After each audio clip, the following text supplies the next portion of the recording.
Spirits with Spirits.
What's up, everyone? Is of course another episode of Spirits with Spirits, season 3, episode 15 already.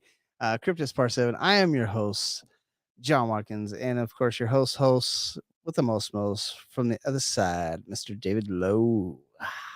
What's up, everybody? Turner fan. I see. Come on. Our bro Rich is on. Yeah.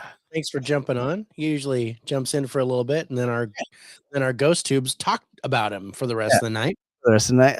Speaking of Rich here, I was trying to watch the damn comic thing on Thursday, and it would not let me find your goddamn YouTube channel so I could watch it. And I was a little upset about that. What the hell? Have you gone to YouTube, Rich, and made your own freaking he's got his own channel. Haunted. I know he's got his own channel, but your own call sign. Did you do your call sign yet, Rich? Did you do that? Be careful.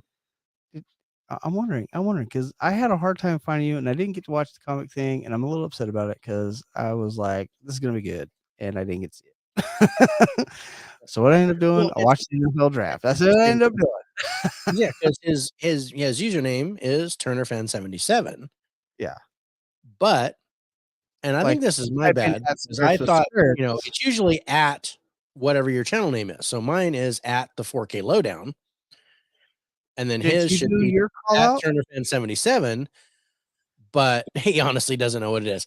I got you covered, bro, because so YouTube came up with this awesome thing to where you actually create a name for your channel. It's basically what they call your call sign.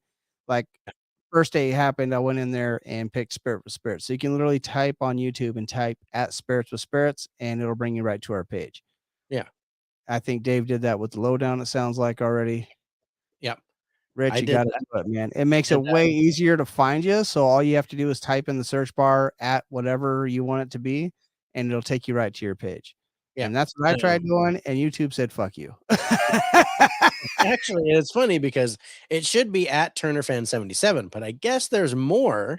772. 7772. So it's at TurnerFan7772. Which I apologize on YouTube. This is all Dave's fault.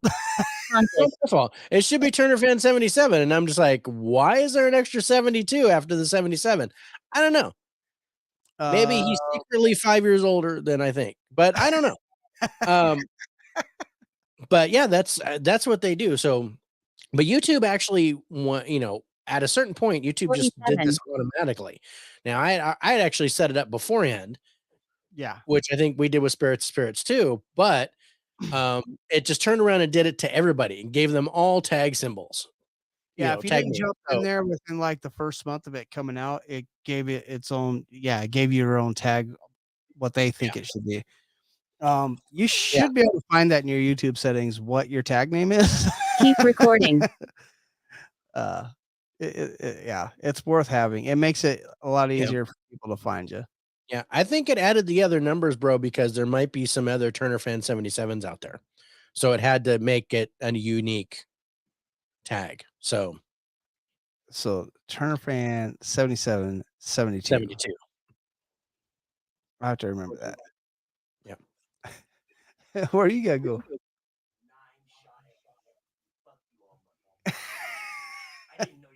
Where's my Coke Zero? Where's your Coke Zero?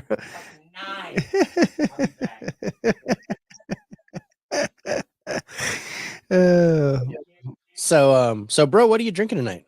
You still sporting Guinness? I'm still drinking that Trooper, the premium British beer. Oh yeah, the Iron Maiden stuff, right? Yeah. And I got some Sun and Steel left over too. I'm just finishing off the British beer first before I get into the sake lager. Yeah. I didn't learn my lesson last time and woke up with, I think, was a hangover. I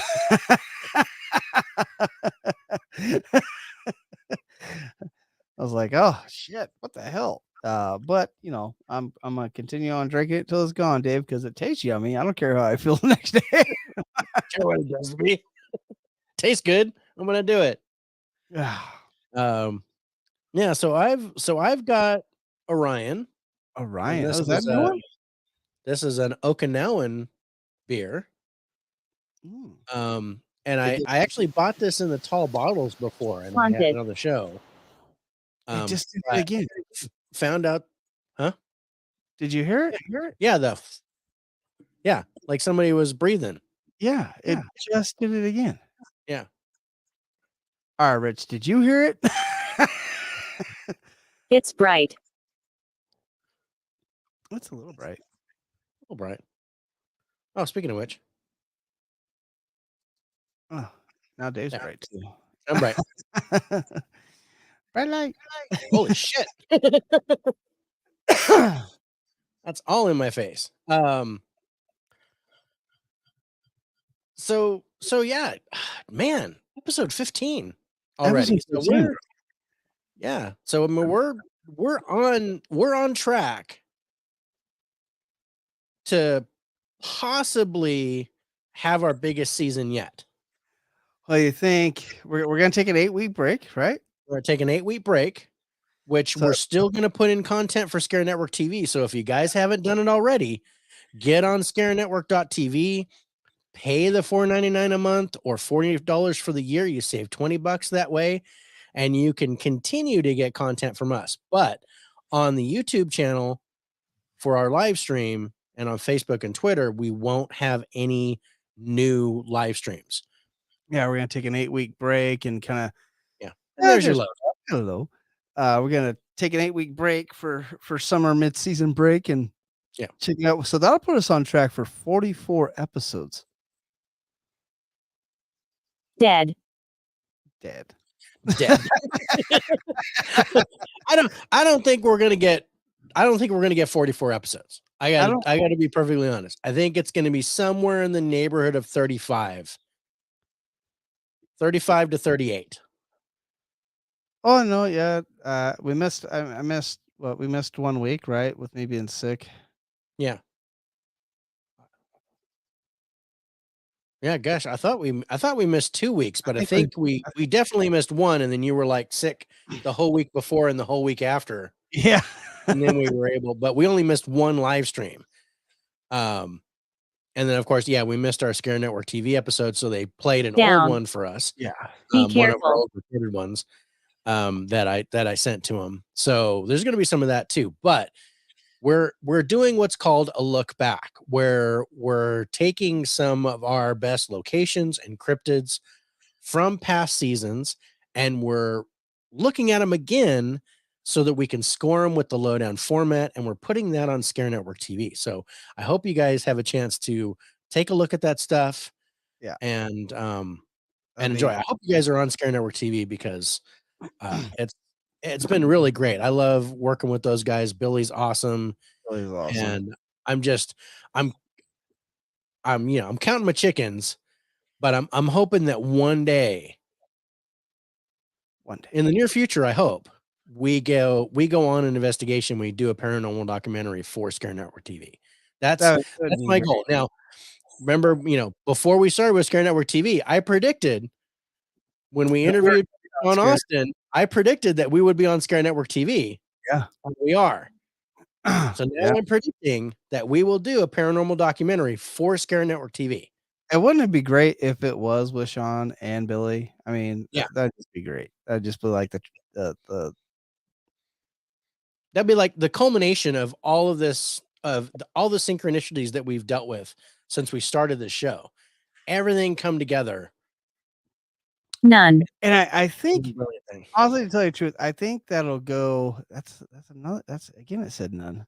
That's the third time now. I think that'll go into what we want to do.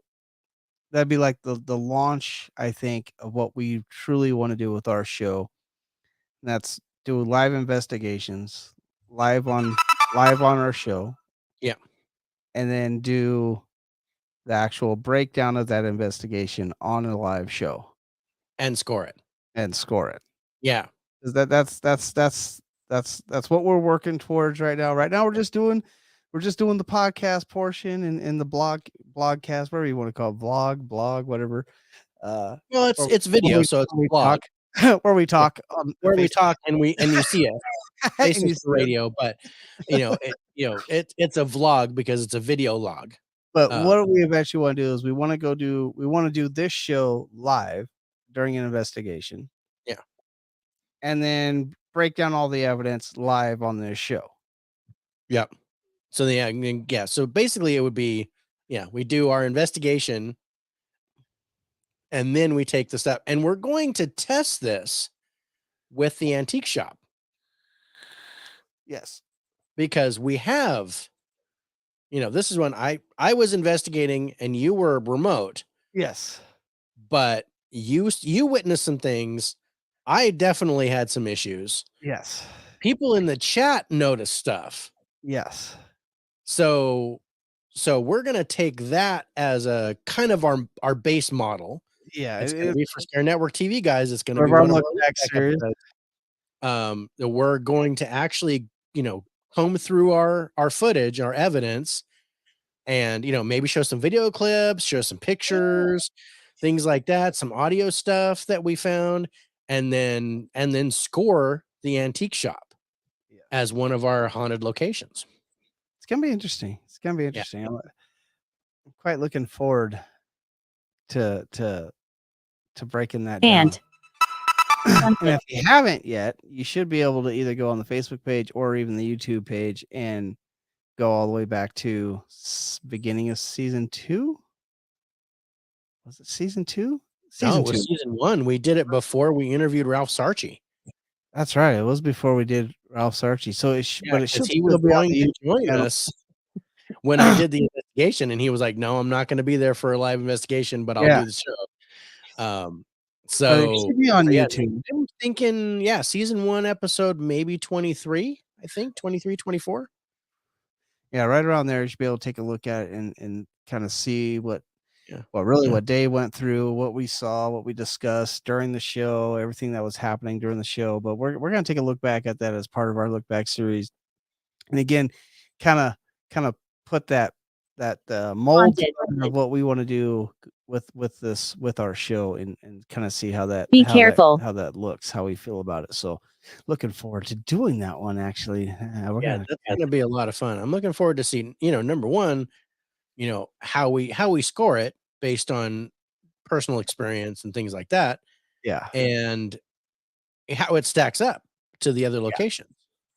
Yeah. And I'm going to tell you right now that we have a scene on our from that episode as our wallpaper for the Spirits page on Facebook. And it I don't know if it's just Facebook, but it doesn't do that picture justice of all the faces that are in the shadow. Oh, I called it episode 23 of season 1. I want to look that up. Episode 23 of season 1. It just says episode 23 because we were still in our first season. So yeah, we weren't naming shit. We weren't naming shit yet. We weren't like, are we going to do a season 2? I don't know if it's going to work out, but we did. We're just excited to talk to each other. Yeah, we were just excited to talk to each other about anything, let alone because it was like, man, we haven't talked in forever. So, Yeah. So yeah, when I saw that you were doing the thing with your cousin, Triangle. I was like jumping on, and then I jumped on a few times when you were solo, Yeah. and then it was like, I'm looking for That someone was else I can talk to because I'm tired of talking to myself. It was like a matter of 5 minutes. I was like, "Hey, man, just seeing if anybody wants to co-host with the show. Don't have to be here, just tired of talking to myself, blah, blah, blah, blah, blah." 5 minutes later, "Hey, man, are you serious?" Oh, yeah. Why didn't you just ask me? I'll do it. Okay. Didn't think you'd I'm ask in me. if you want me, I'm in. So yeah, I wanna throw a special thank you to my son Eric and my sister-in-law Luan for giving us likes on Facebook. Oh, Thank you so brother. much. I And love you guys. happy birthday, Eric. Happy birthday to Eric and David. Well, Dave's not here. I'm not saying happy birthday, Dave. My Irish twins, because they turned 31 and 30 on the 25th. Just like last year, I did not tell Eric happy birthday because he refused to be my Facebook friend. Yeah. But David has been on the show before. Yeah, shit, Dave has been on the show. All right, happy birthday, David, too. Usually it's just to get his son to go to sleep because he likes to hear grandpa's voice. All right. Well, before we get, we're like over 15 minutes in, but let's get the fine print out of the way, my brother. All right. So first off, we want to thank Spotify for podcasters. They will allow us to put our audio portion of our live broadcast out there to your favorite places like Spotify, Weekly Podcasty, Spotify, Breaker 19, Breaker, Castola, Radio Public, Publico. Apple Down. Mine just said down. iHeartRadio, and of course Amazon Music. They're a great way to start your podcast. Again, I want to throw out there Spotify owns Anchor basically, and they allow you not only to put your stuff out there to their channels, but they allow you to still broadcast it to all these. How are you? They set it up all for you. You just have to put in the URLs. Simple, easy.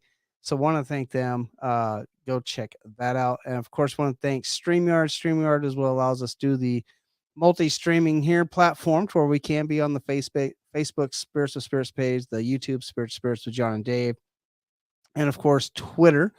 And of course, man, I want to thank Scare Network. I love being part of the ScareNetwork.tv family. Again, like Dave was saying, Billy and those guys over there are freaking amazing.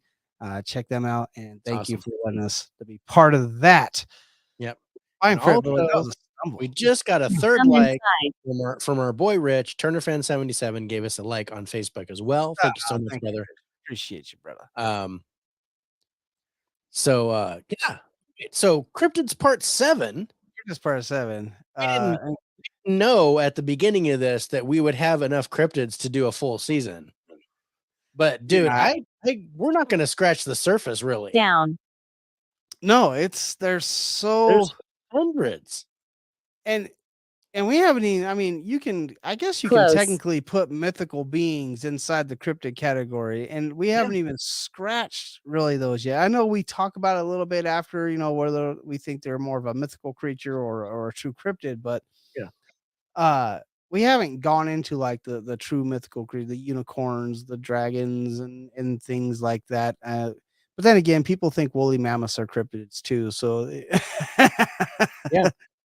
which is weird because they're getting ready to use the DNA from woolly mammoth and create a whole nother woolly mammoth. I think that's just, I've seen Jurassic Park, Dave. I don't think this is a good idea. I think that's wrong, brother. That's they had their shot. we don't want to do that. Yeah. I mean, even if they're like, oh, we're just gonna put them in the zoo. Yeah, that's Jurassic Park all over again. Go to Jurassic Park. Woolly mammoths, okay, sure, they seem to be docile, but still they're like, what? They weigh tons, like 5 or 6 tons. So you take the big African elephant. Yeah. which is the bigger of the two elephants. Yeah. They're like 1.5 times. Yeah, it's 1.5 times the size of that. Yeah. Do we need whales walking around on shore? I'm just wondering. I mean, I'm just saying. It's a too Jurassic Parkish for me. Let's worry about us before we worry about things that died 3 million years ago. How about that? let's make sure we can feed everybody that we've got right now instead of let's get a 20-ton beast and we'll figure out how to feed him. The old people, the originals, they ate woolly mammoths, Bobby. Dave, and they survived. So who knows? I don't know. Imagine Maybe having a woolly mammoth blanket, Dave. We can just farm woolly mammoths, and we can have new bedding and fur coats, woolly mammoth coats with giant trunks on them, and people just be walking around.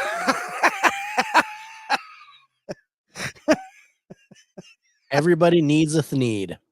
Everybody needs a thneed. I'm just saying, maybe. No, this is a bad idea, Dave. It's a bad idea. It's a horrible idea. Put down the trunk on the head. That's a bad idea, bro. That's not working. That's not working for me. And what are they gonna do? Oh no, we can't, we can't farm because it's one of God's creatures. I'm like, well, no, now it's man-made. So it's man-made. It's perfectly so it's like tilapia. Yeah. It's nasty, but that's another mistake right there. Fucking tilapia. What the hell? Down. Oh, sorry. Get me started on that thing. That's nasty. I was like, huh, these fish tacos taste funny. What is this? It's tilapia. That's not fish. That's not a fish. A science experiment.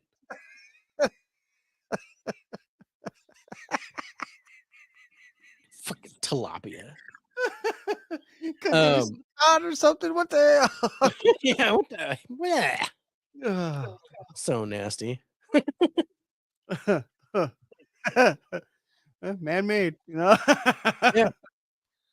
Okay. So getting back to our cryptids. So as a part of this cryptid series, what we try to do is, whatever is coming up on our haunted locations the following week, we try to do cryptids from that area. And, our area for next week for episode 16 is going to be haunts of Hawaii. So, as such, we grabbed a couple of cryptids from the Hawaiian Islands. We're going to take a look at. Those are the Menehune and the Mo'o. And then we're going to take a look at something, speaking of whales, called the Slide Rock Bolter. That's Colorado. That's interesting. And I was like, okay, but I don't know. Which one do you want to tackle first? I don't know. I'm trying to figure out what state Hawaii is. Like, is it the 41st state, the 50th state? It's the 49th or 50th. I think it's the 50th state. I think Hawaii is the 50th and Alaska is the 49th. Okay. I'm just trying to figure out why my ghost tube keeps saying 47. To be honest with you, I was like, is this just the 47th state? I don't understand why you keep telling me 47. The 47th state is New Mexico. We haven't gotten there yet. That's probably going to be very much alien show. And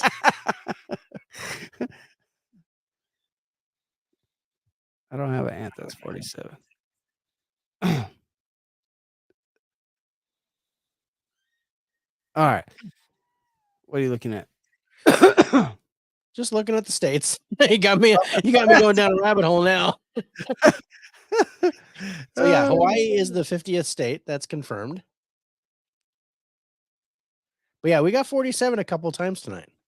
Yeah, that's why I was just checking it out, seeing what that was about.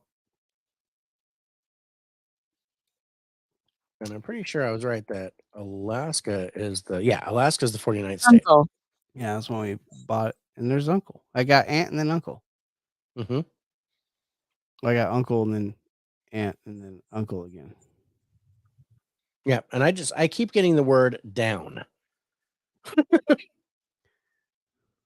Oh, I know what I want to do. I wanted to actually switch to the picture one here. Oh, you want to check out, see if it brings any cool cryptid stuff in there, Dave? Yeah, this is the ghost tube 47. sphere.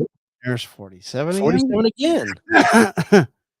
I'm, gonna do something. But yeah, let's see if I get something as we're talking about it. I'm having a tough time. Usually what I like to do is, oh, I got something coming in. Oh. What's it, Dave? What is it? That's really weird. It definitely looks Hawaiian.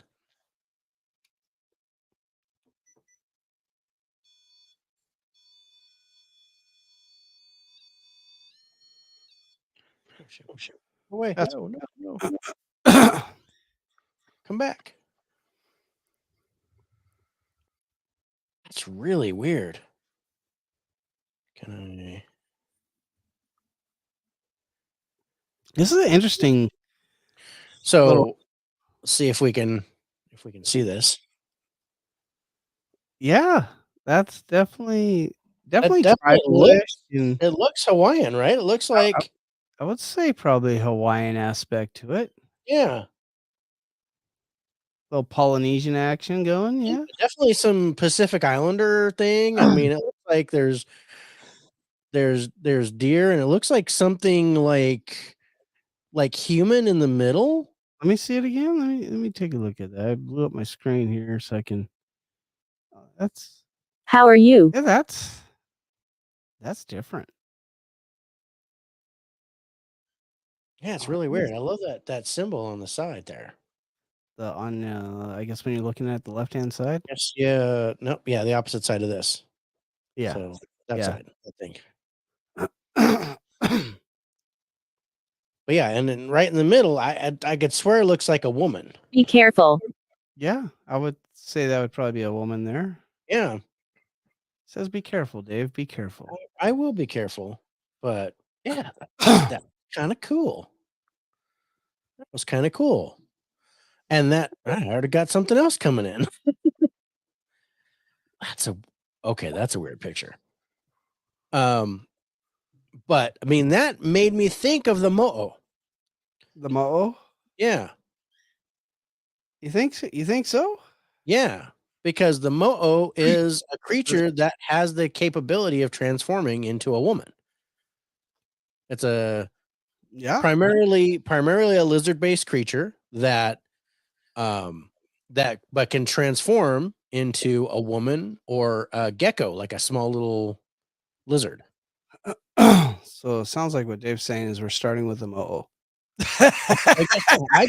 I'm going by what I felt when I saw that picture. So I'm gonna let the ghost tube seer tell me what to do right now. So, yeah,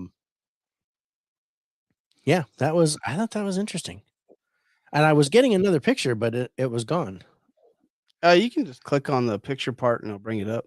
Yeah, I wonder if it's because I got this other picture, and it looks like little people, and that makes me think of the Menehune. Menehune, yeah. Take a look at that. Hold on. Let me see here. Looks like a family of clowns. Yeah, like they just got out of a clown car or something. But yeah, it looks like there's like a couple little tiny guys. Yeah, that really does. Those faces are creepy, Dave. It's creepy, right? That's weird. The faces they're not fully there or fully developed. I'm like the one that's kind of sitting down. There's one that's standing over. Yeah, and the face looks really weird. Come on, give me that darkness. There you go. So that was the other picture, and that makes me think of the Menehune. So I think it wants us to go with the Hawaiian cryptids first. I think you're right. I think we will. I think we'll do that. I think Yep. we'll. I'm pretty jazzed about that. So I'm going to switch back to the regular. I got a clock. I don't know if it's telling me it's time to fucking start talking or Let's what. get going is what it's saying. Hurry the fuck up, dude. That's what it's saying. So yeah, where do you want to go? I'm gonna do. I think we'll start with the Mo. That's kind of the feel you got from the We'll start with the Mo'o and goes um. to So there. And, like I said, that's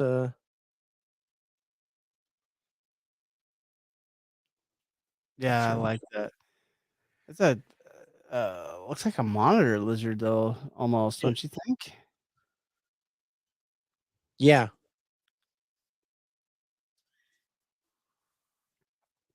Mo'o. Uh-oh, it's a Mo'o. Uh-oh, Mo-oh.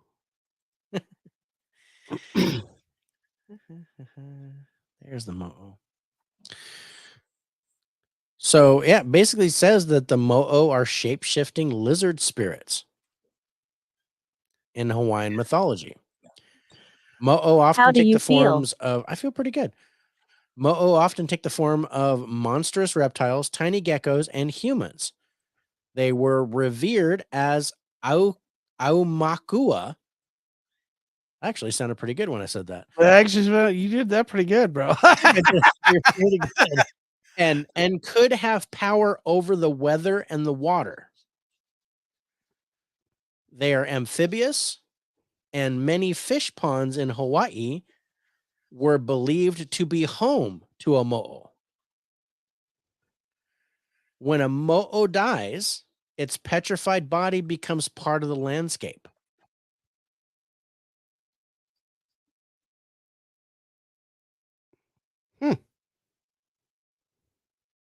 And that's why I had that one picture, which I'm trying to get to.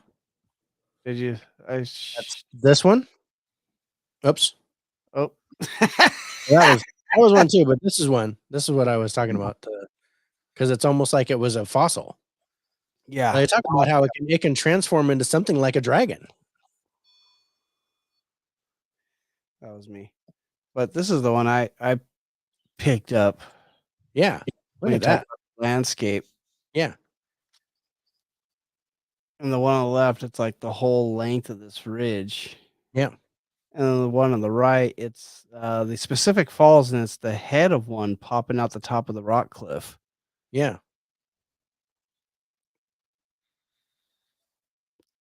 Halawala Valley Waterfall. Waterfall. Walla walla walla walla walla.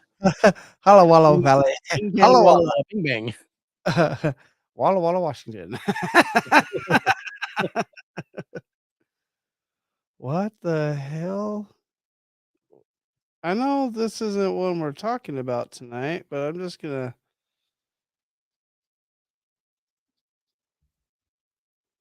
Oh my god, I'm stuck. I don't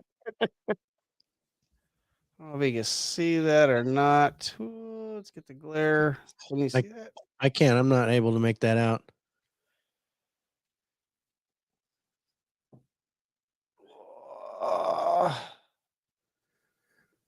Oh. Whoa. No. Shit. I was like, was that looking like a dragon to me? And then all of a sudden it looked like an ape or something, and then it was gone. Yeah, just go to pick up the picture from history. I saved it to my photo gallery, but that's what popped up. If you can. Whoop. See that? I mean, that looks like a Sasquatch to me. All right. I know we're not talking about that cryptid tonight, but I found it It's a cryptid. That's kind of an interesting, like, hey, like we're talking about cryptids in general, so it showed us a cryptid. Yeah. It's like, here, check this cryptid out. Yeah. Interesting. You're back. I'm kind of liking this here.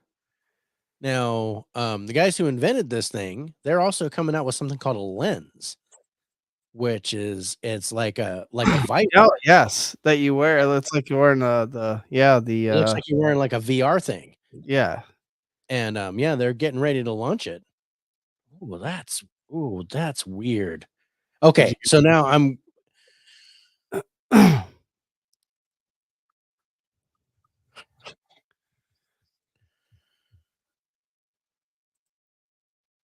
What the hell? that's another one, like black and white, like weird looking people. And again, these are small. These people look little to me. Yeah, yeah. I don't know if they're children or just No, they look like, man, that I one mean, on they look like adults. Like the guy look at the on face the on that. right, he looks old to me. Yeah. Is that your right side? Yeah. The one on the left side has like no face on it? Yeah. So this side. That's your right side? Well, this is my left, but it's Okay. coming out as right on the thing. This The this one, guy yeah. looks old, and the girl looks like, and it doesn't look like he has much of a face, but there's like wrinkles and stuff. He reminds me of, when you take the apple and you make the shrunken head. Oh, yeah. Out of that's what that reminded me of. I thought you were gonna say Benjamin Button. No. That would be a curious case, my friend. That would be a curious case. So yeah, that's interesting. So that's twice I've gotten like little people and that black and white thing. So that's interesting. So the mo'o. Were you just politically correct there, Dave? You're like little people? I did say little people.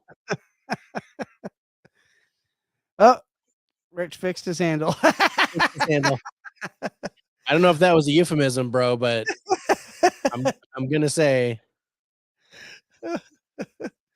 Well, what is it, Rich? What is it? He said I think he fixed it to @TurnerFan77. So you should be able to find it now. He didn't say that though, Dave. All he said was he fixed his handle. Yep. I don't know if he fixed his toilet handle because it wouldn't flush. if he fixed his coffee mug handle, I don't know what handle he fixed, Dave. I don't know.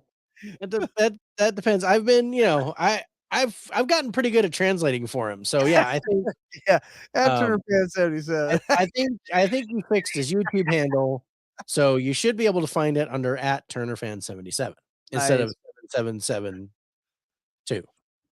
He disappeared from the show just so he could go fix that. Did you see that? Well, and so he could go on Facebook and give us a like. I'm going to give you a like on Facebook, and then I'm going to go fix my handle. I'm going to go fix my handle. So.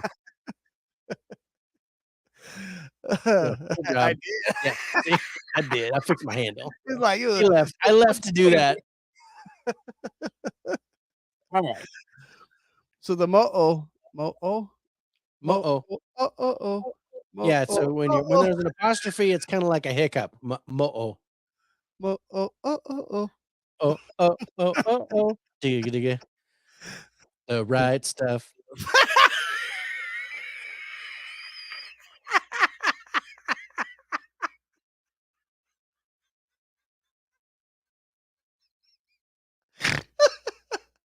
It's gonna be one of those nights. It is.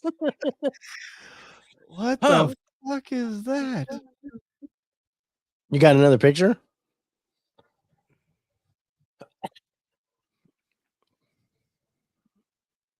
All right. Thanks, brother. Good night. Hey, yeah, Rich is going to bed. Rich. This is weird. Oh, come on. There we go. Is that like birds flying over a building? Yeah. But it's like an island too in the background. That's weird.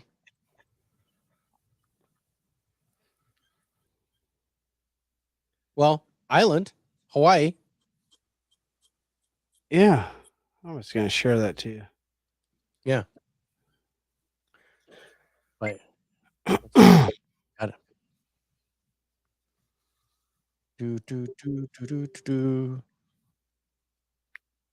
Oh. Yeah, and is it me or It's unknown. It's unknown, right?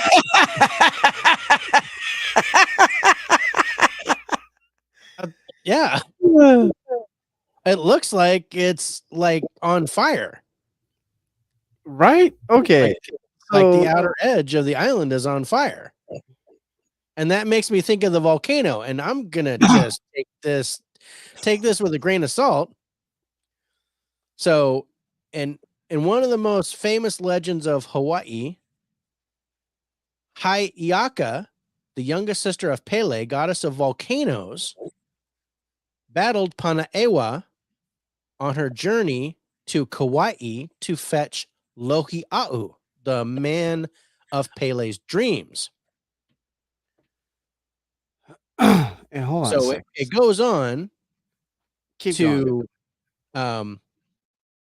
Heiaka would go on to meet other legendary mo'o on the island of Hawaii. So this is all like when she arrived to the Hilo forest, Panaewa blinded Heiaka with his fog arms, wrapped her in a heavy mist, and shrouded her in freezing rain until lightning storms were brought down on him and defeated him. So it became a dragon slayer. Yeah. So the dreaded mo'o are gigantic lizards, are shapeshifters of Hawaiian legend. They are described as lizards or reptile of any kind and size. That could be a dragon, a serpent, or a water spirit. Guardians of streams, waterfalls, or lakes. They are most times female, and in some instances take the form of a beautiful woman. Hence that first picture that I had. An exception being Panaewa, a reptile man who ruled the tropical forests of Hilo. So this leads into that story. And when I saw the fire, that made me think of the volcanoes. So there's a connection here. And the fact that looked like Hawaii, that looked like an island.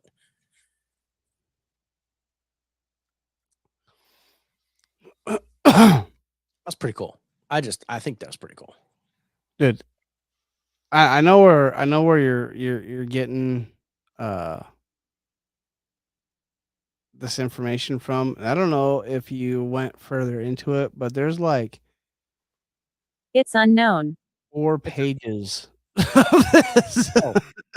No, it goes all over the place. I basically tried to grab like the highlights. Yeah.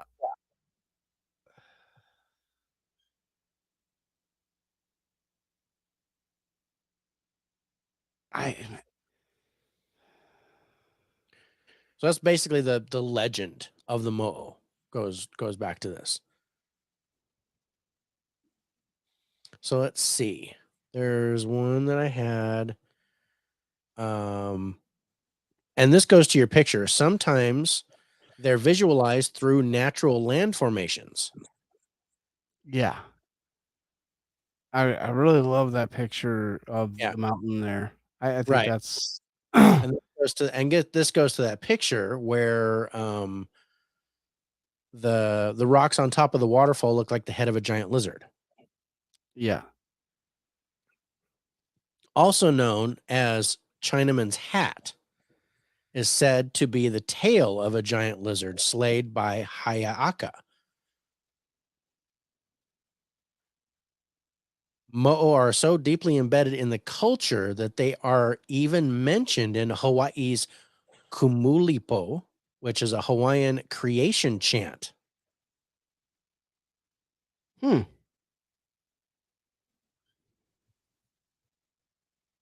And I don't really want to butcher this, but basically it's the night gives birth to sluggish moving mo'o. Slippery is the night with sleek skinned mo'o. This means they are already in existence at the time of Papa, the Earth Mother, and Wakia, the Sky Father. So this is like way back, like creation. That's yeah.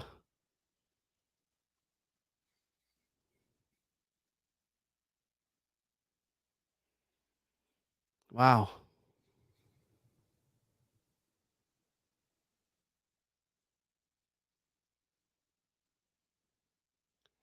Wow.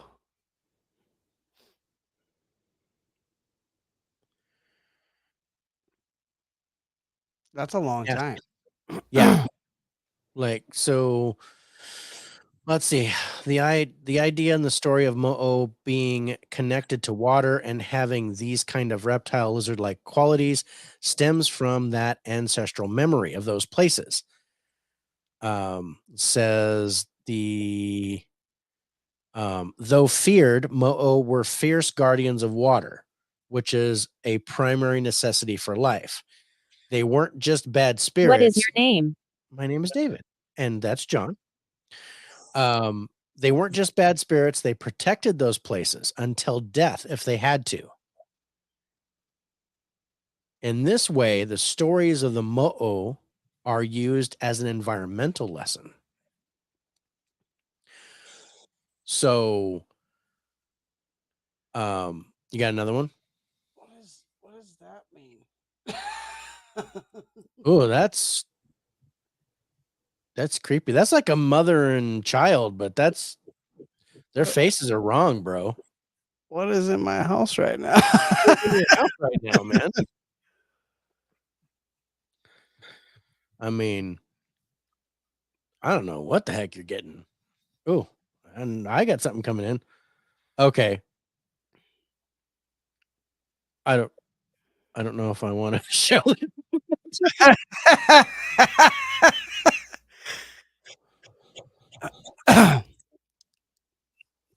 I mean, maybe because it's Hawaii, but it looks like okay. What the hell is that? That's interesting, Dave. I don't know. I'm Go watch a Magic Mike. What? I guess that's some Speedo action. I never worn a Speedo in my life. So they say the problem with Mo'os come as a result of the actual ability to shapeshift. Yeah. Because people will sometimes claim that they're the size of a normal little gecko, while other times they claim it appears as a seductive woman or a beautiful maiden, and still other times it can look like a fierce dragon because people have put them at 12 to 30 feet long. Yeah. The only way people can communicate with it is actually in their dreams. Right.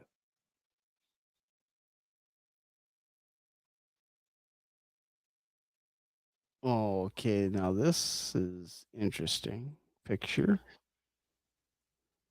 Yeah, basically the dragon lizard is supposedly their true form Yes. at 12 to 30 feet. Yeah. But they say the Moa live in fish ponds, and that Yeah. if you eat the fish from these ponds, they will taste very bitter, a clue to the Mo'o's presence. Another clue to the Mo'o's presence is foam on the water, which I found that fascinating. How many times well, you go hiking? How many times you ran into a stream or whatever and saw the water foaming? Oh yeah, all the time. Excuse me. Is that Mo'o? I don't know, but they're supposedly guardians of the water, so I don't think it matters if you're in Hawaii or not.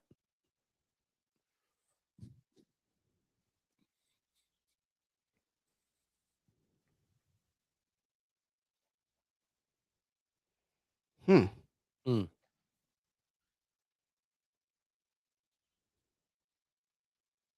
Wow.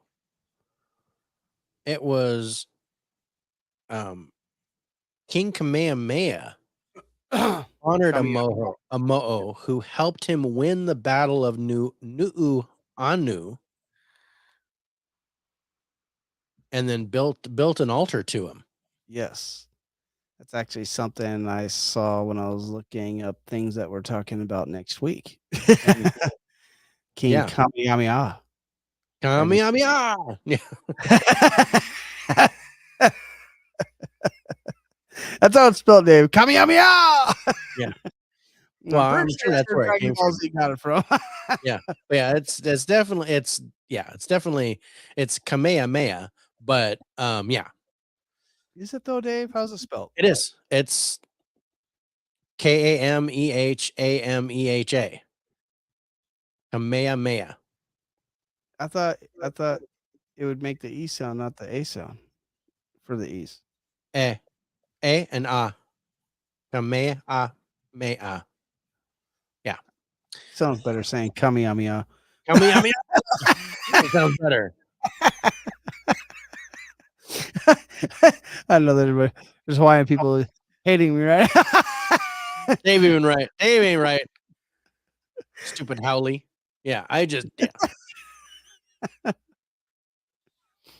know. I'm trying, you guys. So But Hawaiian elders called Kapuna confirm that these creatures can grow up to 30 feet long. yeah. Okay. Yeah, you were on the same side I am. Oh yeah. I guess I am, huh? Yeah.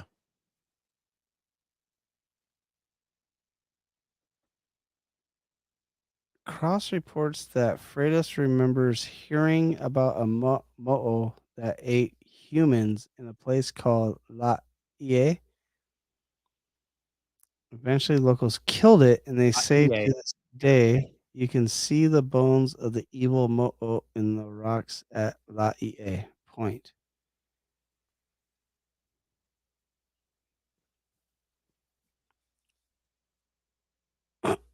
Wow.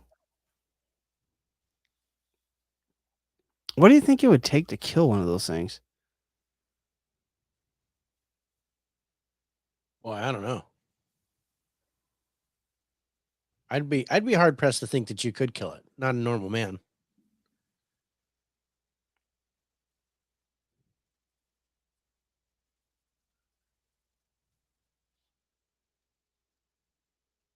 Wow.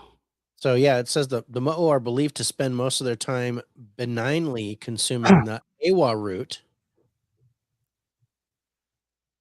whose side effects cause them to writhe from side to side.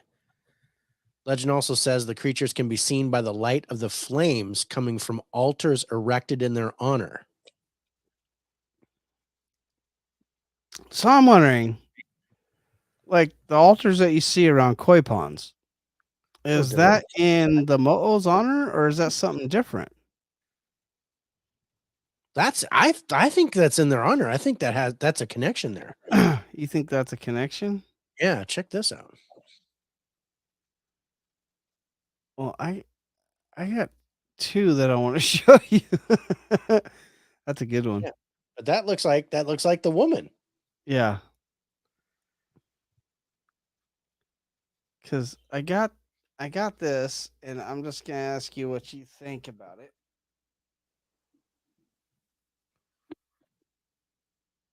I mean, all I can see, it looks kind of like a forest to me, or like trees. Wrong way. With a cave? Yeah, me. Whoop. Oh, I'm going the wrong way. You are going the wrong way. Like, there's a little bit too much glare, but I mean, it looked like a tree there in the front. There's Yeah, trees. it's a forest with a cave, which kind of Yeah. reminds me of what we were talking about on the On Sky Network TV. Sky Network TV. Yeah. That was my first thought. And then But I would think if it's a forest and then a cave, that could be where the mo'o live. You know, close by the stream or whatever. you use your camera from the computer, huh? Yes.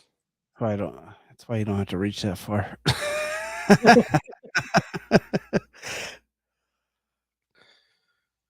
Okay. No idea what that is, and it keeps like changing. What? This picture finally went. I don't know what to make of that. There's some interesting. Definitely looks like foliage or something like that. Oh yeah, huh? Background, but some kind of creature or something. I just can't. Almost like a weird scarecrow looking thing. Yeah. It's odd. This is an interesting app. I'm kind of liking it.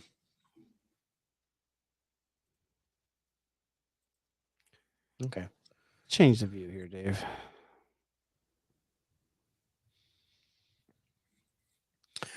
Now, if I want to do another view, I have to go like this.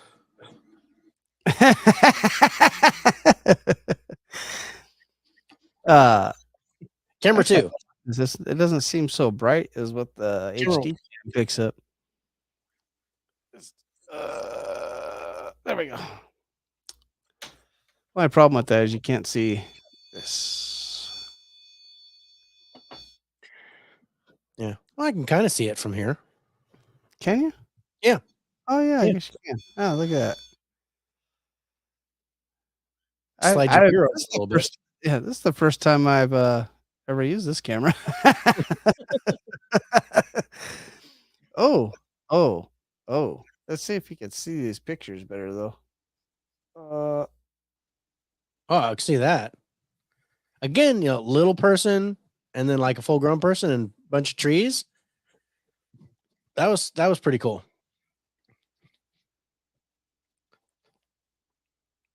All right. That was pretty interesting. Okay. So I I love the legend of the Mo'o. There are sightings, and then they claim to have found a skeleton. Like you showed the picture with the mountainside and the waterfall. yeah. And then this Nerd. is supposedly the skeleton of a Mo'o. That is, I mean, it's smaller than I was expecting. If you look at the dude standing up on the right side, Yeah. then I would say this thing's probably 8 to 10 feet. I was thinking 10 to 12, but yeah, I can see that. But that would be like right at the low 12 would be the low range for it. So that kind of tracks. But I'm sitting here thinking in Hawaii, what could that be? Right? I mean, it looks like it's serpent like. Some kind of snake like being. Yeah. Most definitely. So I don't know what it could be, but I would not have any problem believing there's some kind of giant snake in Hawaii. No problem. I don't know if there is, but we're like, that's the Komodo dragon, it looks like. yeah. But it said it can, and then that's the I fossil. love this one. That fossil is, Yeah. That was cool. And that looks like a dragon to me. yeah. I mean, it's got wings. You can see the wing Run bone. now. Run now. See? Run.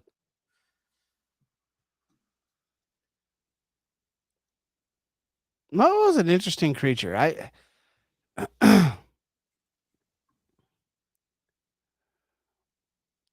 I don't know. Like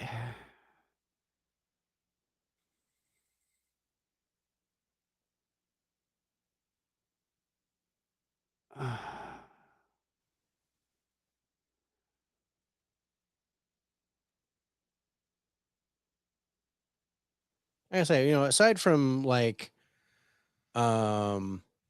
there's eyewitness report from Waialua on Maui, told by a girl by the name of Maggie Alu.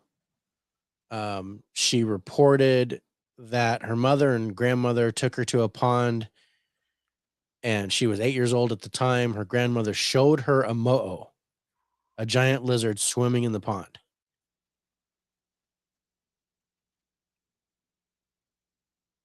Really? Yeah.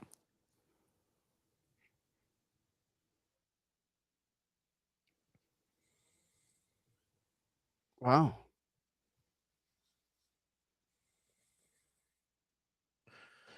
So let's see. Other tales come of Run 3 now. well-known mo'o named Kilioe, Oh. Koe, and Milioli. Yeah. Try to say those names, Dave. Come on. I'm not sure about that one. Miloli, Milolii, Miloi. Milolii, Yeah. Lonely. I was just looking at the story. Each one lived on a precipice of their own in Hawaii's northern coastal region. 2 more lived near the city of Hilo in the Wailuku River.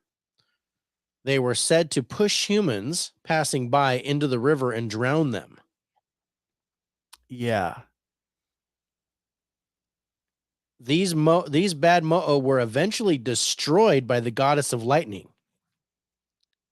Hiayaka, the sister of the great goddess Pele.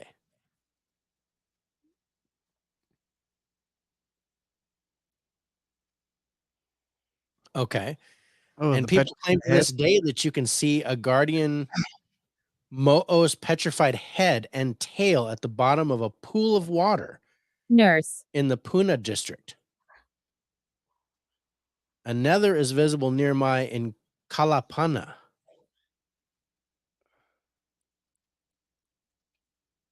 I find it interesting that New Zealand.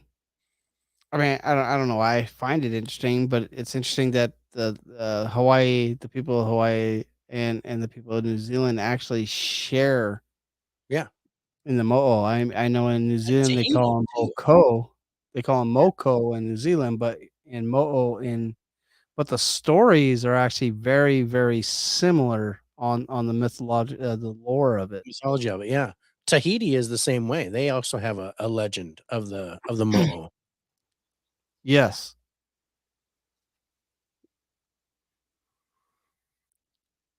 That's a cool picture. Many people believe that the mo'o were omniscient and could manipulate the weather.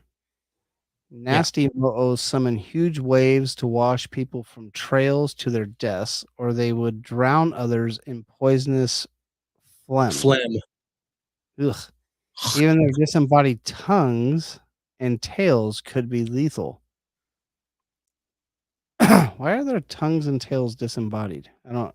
Well, like a lizard, the tail comes off. But their I tongue don't know too? about the tongue. The tongue doesn't make any sense. But the Nurse. lizard with the tail that snaps off, that's normal. I do that all the time here in my front yard. Yeah. But the lizards aren't that big. They're like that. Many mo'o were benevolent, like the Akua Mo'o Wahine, guarding and Yeah, that picture protecting with it those is who cool. were The picture on devoted. the right of that. That is cool. I like the face on that. Yeah, it's a neat little picture. Like it's in mid transformation, like it's part lizard, part woman. I thought that's cool. It won't let me share that one.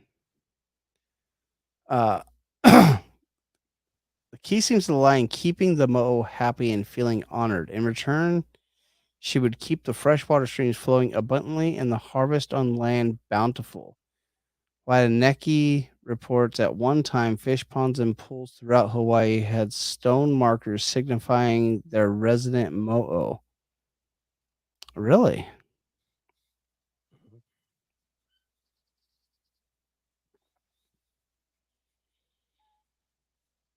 Mm. So even the show River Monsters. Yeah, I was just looking at that. Yeah, the host Jeremy Wade ran into a problem when he was in New Zealand. There are no snakes in New Run Zealand. now. Yeah. No, it's funny because Australia and New Zealand are like right next to each other. Australia's got all kinds of snakes. New Zealand has zero. New Zealand has zip. New Zealand is like tranquil. It's like, Yeah. I mean, it's like paradise, especially with Lord of the Rings. I just want to go there for that. But Oh yeah. but I'm a complete nerd. So right. So What do you think? Do we have anything else, or do you want to go ahead and score this thing? I'm trying to. Oh yeah, but in the whole thing on river monsters was the explorer Captain Hook reported the presence of a very large man-eating snake in his diary. Yeah. What he found to believe what they were talking about was actually longfin eels. Yeah.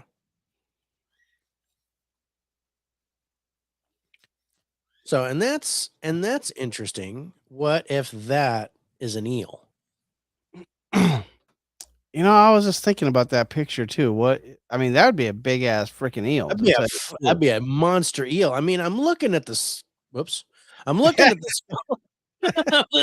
I'm looking at the skull of that thing, and that does not look eel-like to me. That skull looks lizard. It does, especially with that long snout there. Yeah, the long snout and the kind of a bulb head. Yeah, it kind of looks like a skull, like the skull of a snake to me. Yeah, it looks like a big snake. I agree with that statement.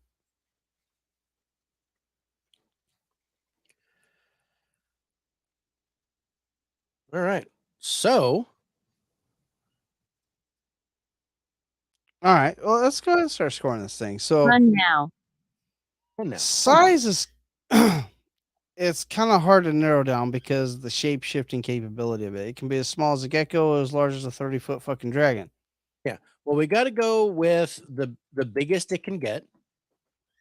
So that'd be 30 which foot is the dragon form, and that's its natural form. That is its natural form. So 30 foot, that's fucking huge, bro. That's good size, bro. That's really good size, because that's what we did with the Fayanaga, because the Fayanaga can transform too, and we went with its maximum length. I don't want to say height because what the fuck?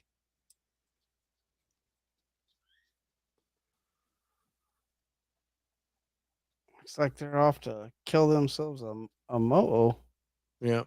So see that? Wow. That looks like indigenous. Run now. And it's black and white again, like that other thing that I kept getting with the little guys. That's just weird. It's odd. I like it. I'm liking the series. I'm liking this series. It's interesting. Yeah. So anyway, so size, we gotta think like 8 or 9. I'm thinking Fayanaga. Yeah, I'm thinking. Well, Fayanaga. Yeah, Fayanaga. We gave an 8. Oh no, we didn't. We gave a 10. We gave it a 10. I'm like, what am I looking at? We have 2 10s: the Wendigo and the Fayanaga. The Fayanaga or the Wendigo, and then the other thing is the Thunderbird was a 9. Yes. So I'm like, it's got to be at least a 9, if not a 10. At 30 foot, I would put it at a 10. All right, let's put it at a 10. Okay. Now the speed. This is interesting. Land, water, or air, Dave? Because right, in the water they're fast, but on land they're not. And by air, I think they by can. Air, I think if they're dragon form, if they're in dragon form, like if they're in their natural form, they're like a dragon. Yeah, I think they've got good speed. I think the speed here is probably pretty good. I'd probably put the speed around an 8. Yeah, no, I'm down for an 8. I was gonna go 7, but I'm down for an 8. And I just want to point out that the picture I shared with the mountain range. Yeah. When it's going across the whole top of the freaking mountain. That whole peak. Yeah. I mean, that seems bigger and than it 30. It looks like a dragon. I mean, it does. It does. It looks like one of those Chinese dragons where it's a big, long serpent-like. And that's how I kind of see these things as more of an Oriental style dragon. Yeah.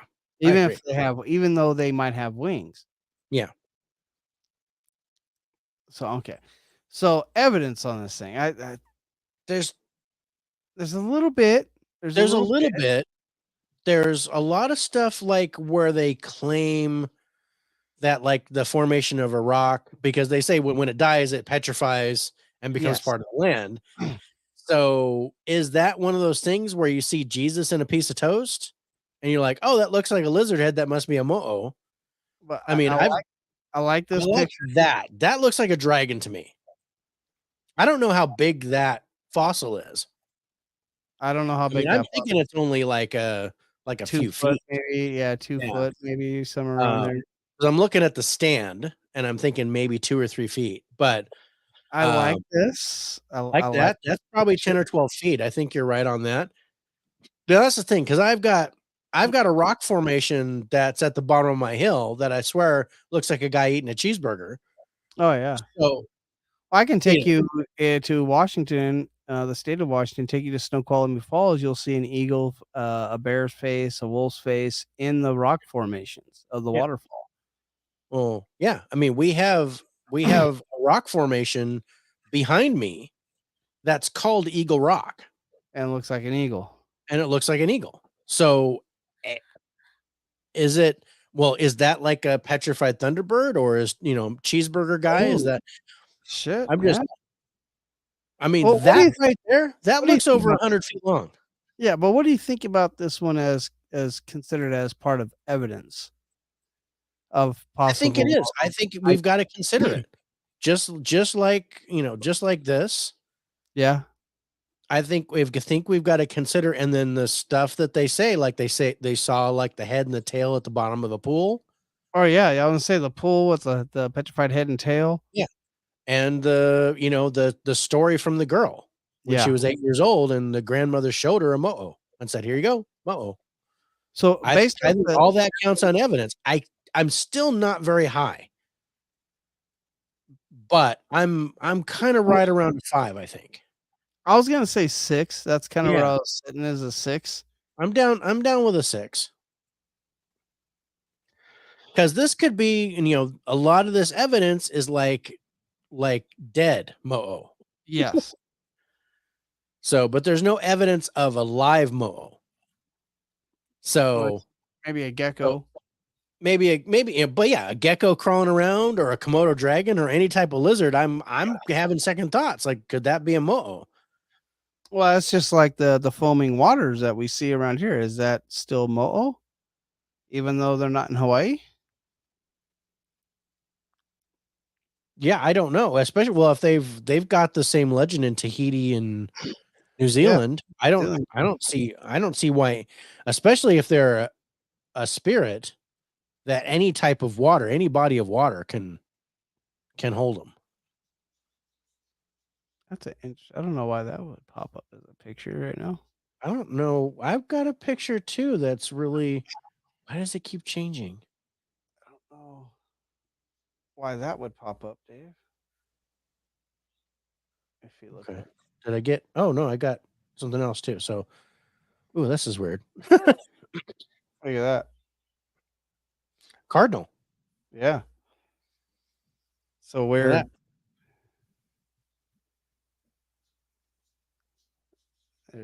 There's John and Dave telling somebody about, no, ghosts really do exist. Kid. And then I got this one, which looks like a chair and a table, and then a wall with bloodstains on it. What the hell? Murder, murder, murder. And I'm like, what the heck is that? That's interesting. Sometimes I wonder what's in my house. Well, especially with the creepy lady and child thing. I'm like, what the hell? Oh, I didn't realize this one came through. I just opened up my library. Yeah, because I had to go into my library and I was like, oh shit, I got 2 pictures and I wasn't even paying attention. But okay, so we're talking about aggression. Talking about the mammoths and the elephants. Yeah, that's interesting. Because you were talking about the African elephant. So the aggression thing is a little bit different, because there are bad mo'o, it seems. Right, and they seem to crash waves and wash people out or push them into the river. And they do seem like they can be aggressive. Yeah. But also I think the aggression depends on whether or not you're treating them correctly. Yeah, if you're not washing and them, treating the water correctly. I think their aggression is protective. I mean, there are bad ones that just like mess with you, but I think it's more that they're protective of the water.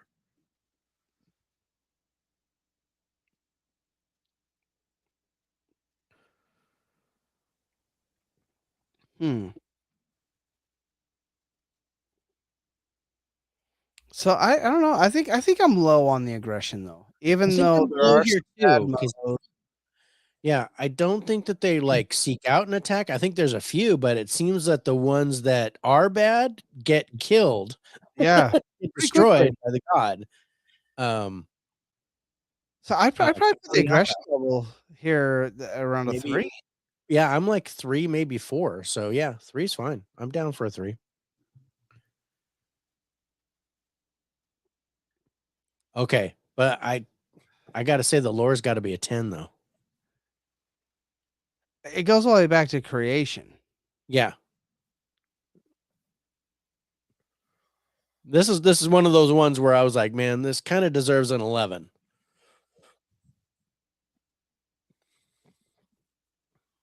But I can't see this not being a 10. Okay, sightings. So yeah, I can't disagree with 10, sorry. Well, I mean, we do have some depiction of sightings. Yeah. Again, they're sightings of like dead ones, not like sightings of live stuff, but I guess it is visual evidence. It is visual evidence. So it does count, and so I'm kind of in the same boat as the evidence. Was the girl talking about a live one though? Yeah. Yeah. Girl's So talking about a live one that her grandmother showed her when she was 8 years old. yeah.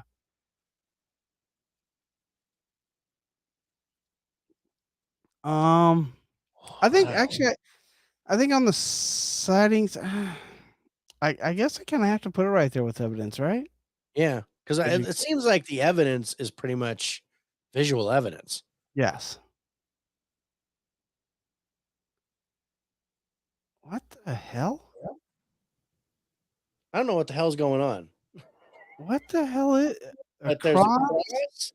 It looks like it's a desert, a mountain, a mountain in the middle, and then whatever on the other side there. I don't know what that is.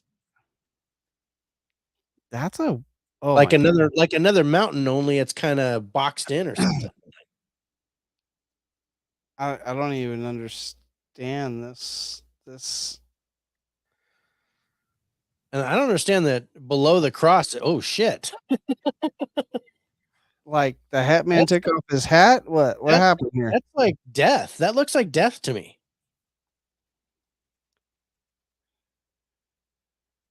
That was my first instinct when I saw that. All right. So yeah, so sightings will go 6.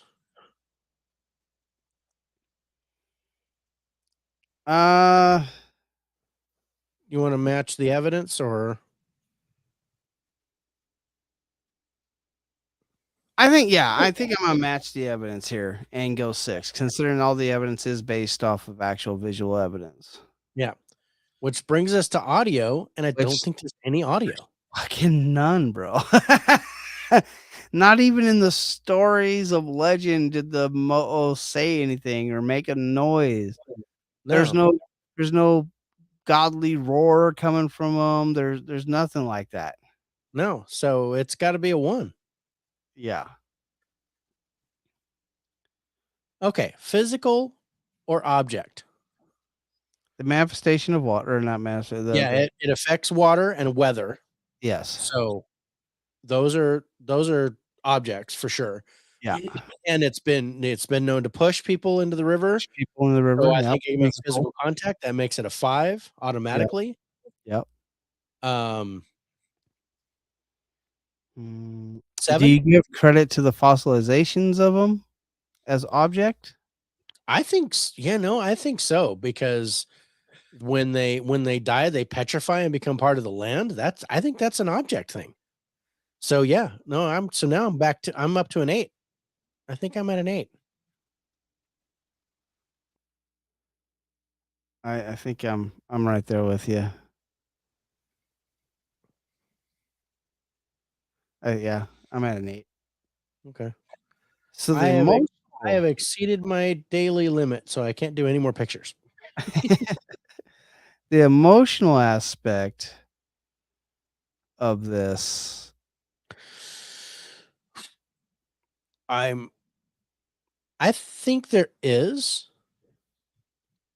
an emotional connection, especially with the Hawaiian people, because of the legend, and it's been passed down from generation to generation, and the mo'o, even to the effect that they're, the mo'o are talked about in, King Kamehameha with the yeah, battle and all that kind of stuff. So yeah, I think there's an emotional I think so too. key here. I don't know if I'm high though. I don't know if I'm high with it. You have the godly aspect of it. Yeah. Like like with the Fayanaga, Yeah. where they're, worshipped. I mean, shoot, with the There's Fayanaga, they 4. actually had a police. There's 4, huh? Okay. They do still. They do still. What's the word? Build shrines around Yeah. ponds for these things. So I think because the Fayanaga have the same thing. They have the police force, and we gave the Fayanaga a 9 for the emotion. And I don't know if I think I'm at least an 8. I don't think I'm as high as the Fire Naga. No. But an 8 sounds pretty good. I like 8. Yeah. And David, thank you for giving us some love on the Facebook. Appreciate you. And happy birthday. Happy birthday, David. Yeah, see, we got my other son. See, both my sons. What did we give the physical, bro? I don't. The physical object, we gave that an 8. Okay. Oh, I got something weird coming in. And then so the last thing is the danger level.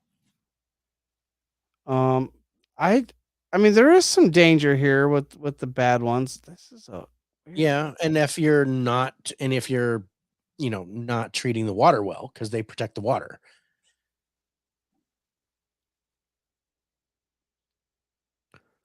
And what does he say? Are you sure you're not high?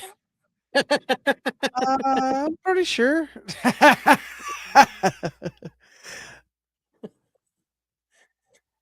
Hey, you know me, son. Yeah. Unless you want to see my eyes bleed. What the fuck?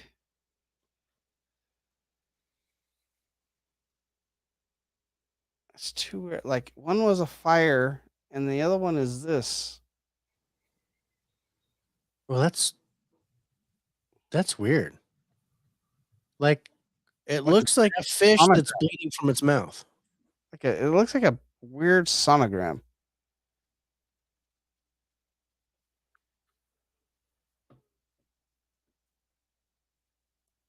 Is that Stitch? That could be Stitch. First thing I thought, I was like, looks like Lilo and Stitch. It could be Stitch. Because it be looks Stitch. like a mascot head, David says. Looks like a mascot head. Oh. The danger, okay. Danger on this, I think, is low. I don't think it's high. I think I'm gonna put the danger right there with aggression. Okay, because I was gonna go 4. You're gonna go a step above aggression. I was gonna go just a step above the aggression, because I think if you don't treat the water right and stuff like that, then it is dangerous for you. It's not about aggression, it's about protection. Okay, all right. No, I see what you're saying. It's kind of why I was. All right, I can go 4. I can go 4 here. Still, I'm not very high, but it's just No. 4. What does that give us? That puts the mo'o at a 64. 6-4. If we get a 47 tonight, Dave, I'm gonna have to go get some whiskey. I'll do a shot.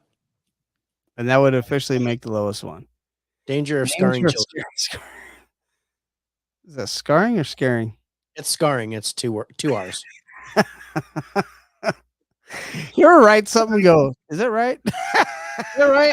She told me. She told me. She told me it was right.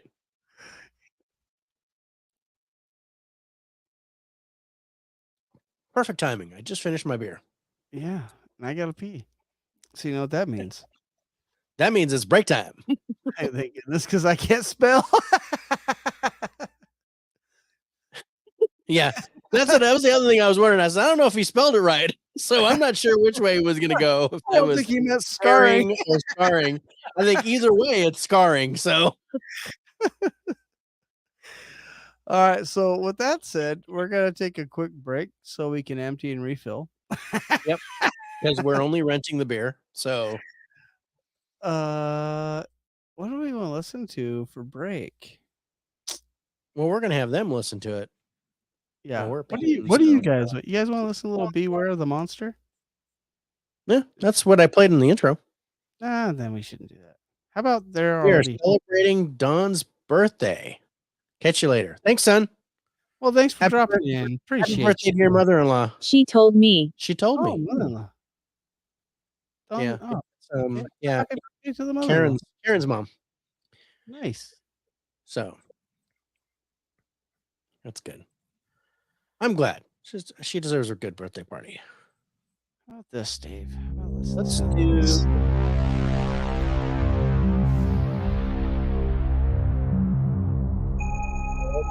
I like it. You like that one? I like that one. All right. We'll be back in a few minutes. What is play in?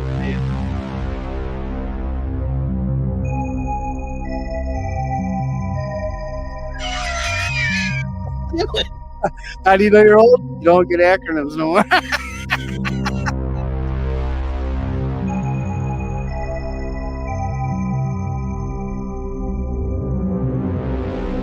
He wants to think. Well, I know you want it that way, but that's not gonna happen. What? What? What'd you say? David wants in sync. And I said, I know you want it that way, but no. Behind you. Ah, Oh, I asked what he wanted to play. He said in sync. That makes perfect sense now. yeah. Because he's like, I'm old. I don't know acronyms. And I'm like, it's in sync.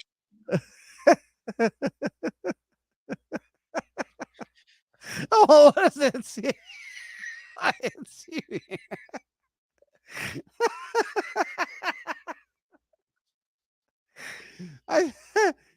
Wow. Again, I'm old, folks. Wow. I was never a boy band guy. Again. All right. Let's listen to this. Let's go take a break. We'll be right back, folks. Yep.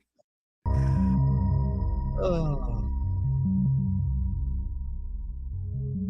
She told me.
Hit the wrong button. That's it. No We more are background. Black. No more background. All black. All black. It's now a black ground. Shit.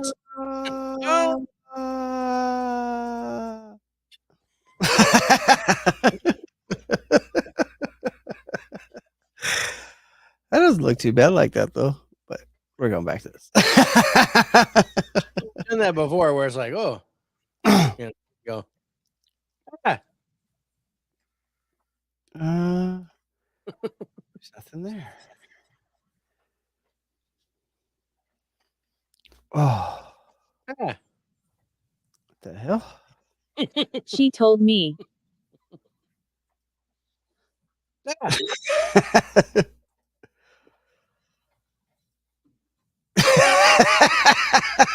There you go. Or maybe like how this. I'm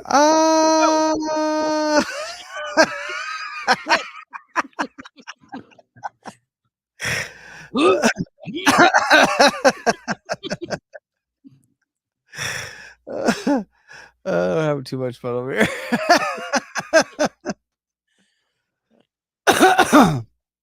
Well, do we want to continue on with the Hawaiian theme here, Dave? Or we want to switch it up and head on over to Slide Rock Bolter? We could do either one. I did put that the Menehune was next, but we could do the Slide Rock Bolter first. I don't care. Did you put the Menehune was next? When did you put that? Yeah. I did this. I don't see what you're talking about. That?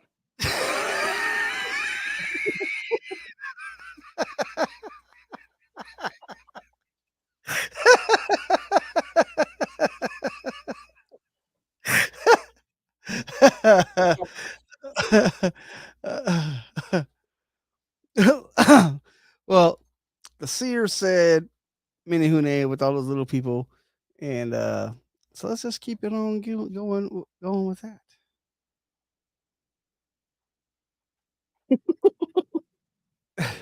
I'm covered either way.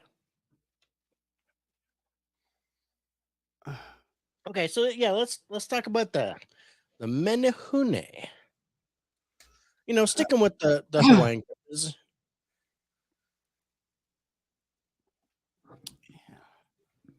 Menehune.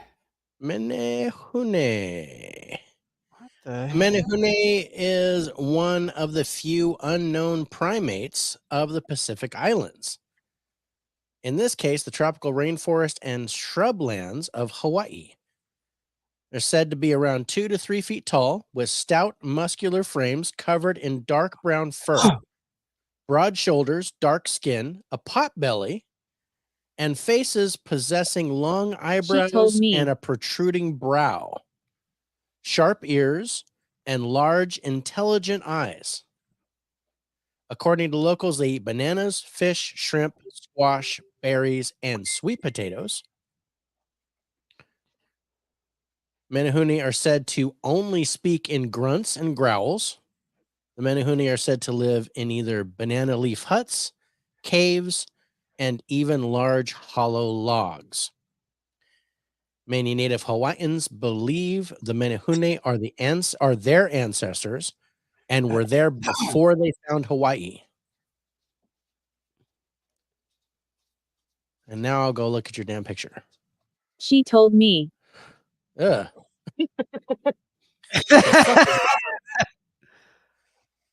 What the fuck is in your house, bro? Dude, I don't know. And then a field of crosses pops up like right after it. That's some creepy shit.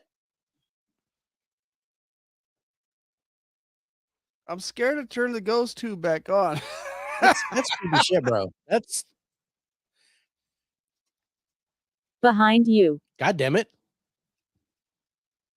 It's talking to you, Dave, not my me. head. Oh, and then I get that.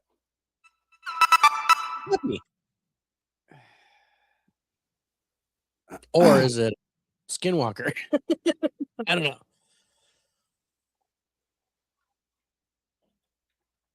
I do have a pregnant dog in the house, so Oh, okay.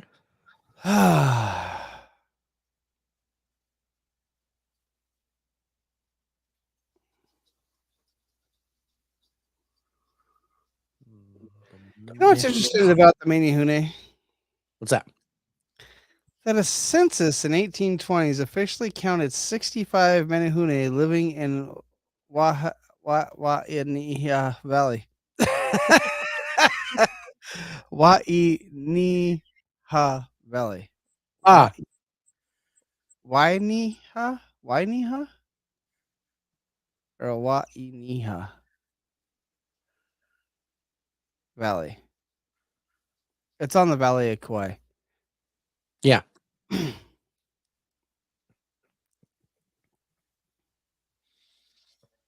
I think it's Wainiwa, but I could be wrong too. Wainiha? Wainiwa, Wainiha. Because usually the H's are kind of silent, just kind of like a ah.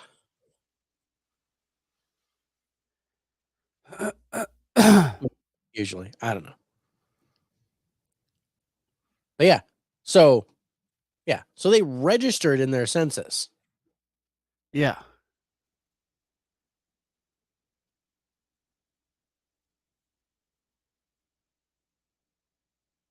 Huh. So, according to legend, these small creatures are extremely industrious master builders who are able to use their massive strength to accomplish great feats of construction and engineering in a matter of hours.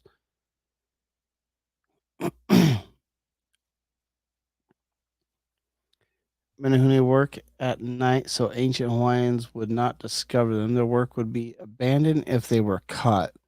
Legend has it that the Menehune were capable of completing major projects in a single night, and they are credited with the constructions of the Alakoko fish pond, as well as the Menehune ditch, an aqueduct on the Waimea River that funnels Why, water man? for irrigation. Yeah.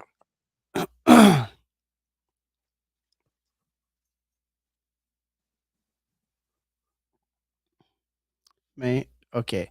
How do you say this? Ali apostrophe L.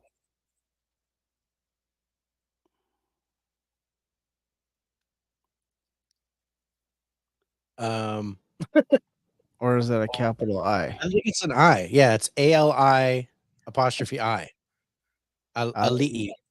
Ali. Ali'i Aimoku.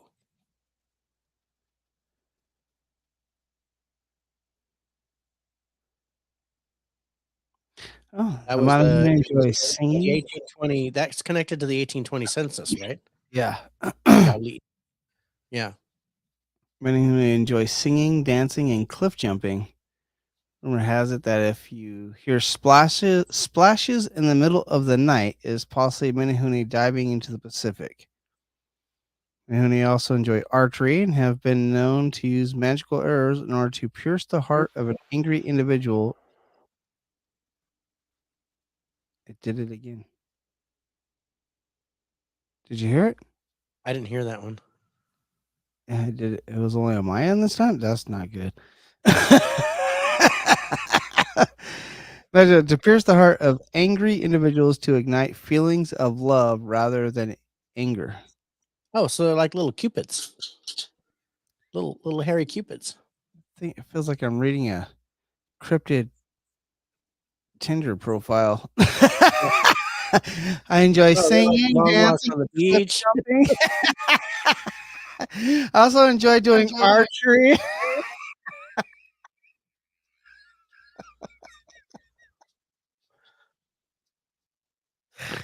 Oh, And sorry. if I run into an angry man, I just shoot him in the heart, and he says, Just "Love all just days." falls all the pieces He over just me. falls in love. It's such a sweet thing.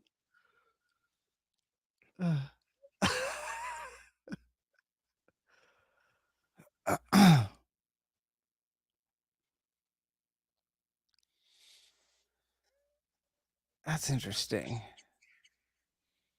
It kind of feels like they're Hmm. like That's interesting. Yeah. So yeah, I like this. So the legend has it. Then the Menehune appear only during the night hours to build masterpieces. But if they fail to complete their work in the length of the night, they will leave it unoccupied.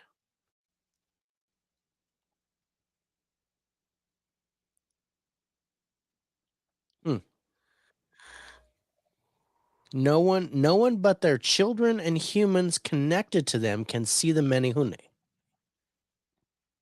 They depict them as being as small as 6 inches tall, small enough to fit in the palm of your hand.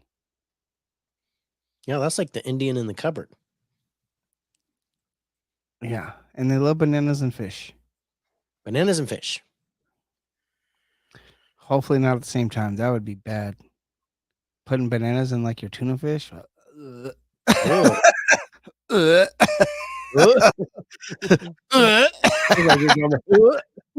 Like you're going back and forth. Oh, don't do that. We do that. I'm gonna start doing that.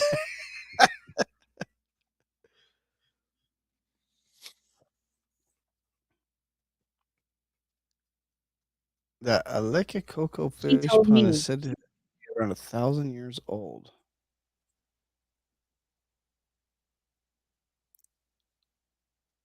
Yeah, this race of people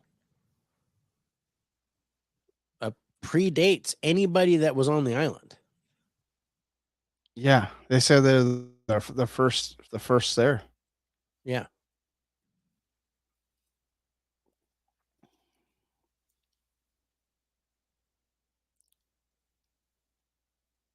Hmm.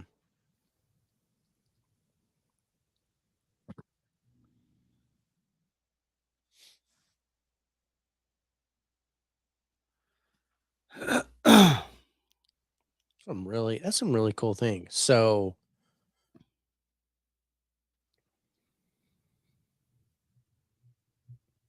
yeah, so the mythology of the Menehune is as old as the beginnings of Polynesian history. When the first Polynesians arrived in Hawaii, they claimed they found dams, fish ponds, roads, and even temples, all said to have been built by the Menehune, who were superb craftspeople. Some of these structures still exist. Wow. According to legend, each Menehune was a master of a certain craft and had one special function they accomplished with great precision and expertise. She told me. They would set out at dusk to build something in one night, and if it was not achieved, it would be abandoned. So let's see. Descendants. Okay, so scholars theorize that the Menehune were the first settlers of Hawaii, descendants of the Marquesas Islanders, who were believed to have first occupied the Hawaiian Islands from around 0 to 350 AD. When the Tahitian invasion occurred about 1100 AD, the first settlers were subdued by the Tahitians, who referred to its inhabitants as Menehune, which means lowly people or low social status, but not diminutive in stature. They fled to the mountains and later came to be called Menehune. Proponents of the theory point to the 1820 census, saying that 65 people were actually listed as Menehune. Did you do that? I heard your REM pod go off. I want to say my arm got too close, but I'm not sure. I think I'm gonna go with my arm went too close. Did you got She told me. background again? Why'd you get rid of our background, Dave? I didn't do it. I'm not even on it. You did it. Dude, I'm nowhere even by that. I didn't touch it. It just came back. I was literally on. I just brought it back, but I didn't take it off. I was on a different screen. Take it off. It was on here. I'm sitting here following along with you. I was in a different window. Dude, I didn't do it. I didn't do it either. Somebody's fucking with the show.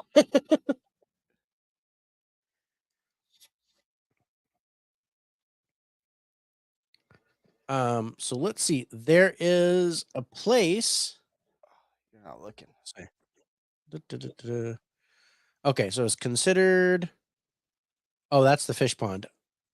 Alekoko Fish Pond, sometimes known as the Menehune Fish Pond, is one of the finest examples of ancient Hawaiian aquaculture. A lava rock wall between the pond and the Haluia River, which is 900 feet long and 5 feet high, was built to create a dam across a portion of the river in order to trap young fish until they grew large enough to consume. The stones that used to come from Makaweli village, some 25 miles away. It is considered to be an unexplained engineering achievement and was placed on the National Register of Historic Places in 1973. She told me. Hawaiian legend states that the pond was built in one night by the Menehune, who formed an assembly line from the fish pond location to Makaweli, passing stones one by one from the start to the end point. Yeah, some of the span of She like told 20 me. miles. Yeah. So then there's something called Necker Island, which is said to be a ceremonial and religious site. Necker Island is part of the northwestern Hawaiian Islands. Few signs of long-term human habitation have been found here. However, the island contains 52 archaeological sites with 33 ceremonial temples believed to be celestially oriented, and stone artifacts which, like those found on the main Hawaiian Islands. The heiau, or temple, vary only slightly in design, but generally feature rectangular platforms, courts, and upright stones. One of the largest of these ceremonial sites measures 18.6 meters by 8.2 meters. 11 upright stones of what is believed to be the original 19 are still standing. Then it says many anthropologists believe the island was a ceremonial and religious site, according to myths and legends of the people of Kauai, which lies to the southeast. Necker Island was the last known refuge for the Menehune. According to the legend, the Menehune settled on Necker Island after being chased off Kauai by the stronger Polynesians and subsequently built the various stone structures there. Huh. Visits to the island are said to have started a few hundred years after the main Hawaiian islands were inhabited and ended a few hundred years before European contact. Hmm. Oh, that was interesting.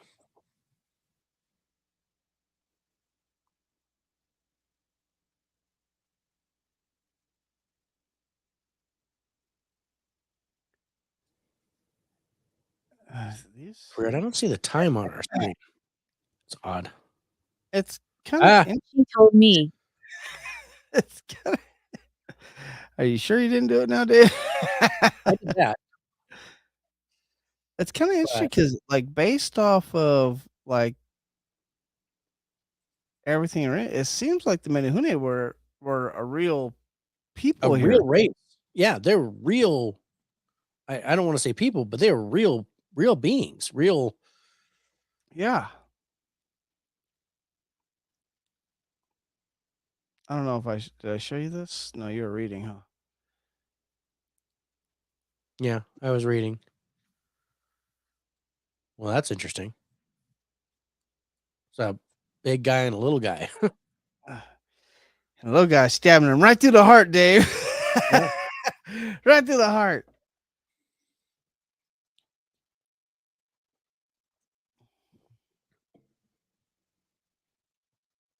Okay. So Finding Bigfoot went to Hawaii to search for the Menehune. Okay. Really? Yeah.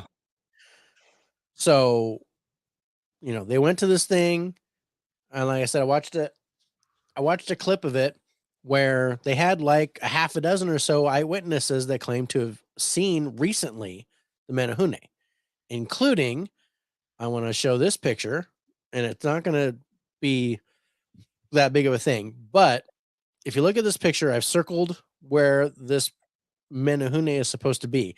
Now, this was a wedding where the husband and wife are like way to the right of that shot, and they're by themselves on the rocks taking pictures. Okay. And this creature comes out, and it had a human face, Holy but water. full all around it, and kind of poked out, and was maybe like 2 or 3 feet tall. And they saw it She told me. from where they were standing. And then the photographer was taking the pictures from back, from like, I don't know, 50 feet away or whatever. So you see the rocks and the ocean and stuff, and it was like poking out from there. And they think that the Menehune was actually giving them their blessing for the wedding. But there are other ones like, tracks. People saw tracks that looked like the tracks of a like 6-year-old in forest area that no normal man could actually walk through.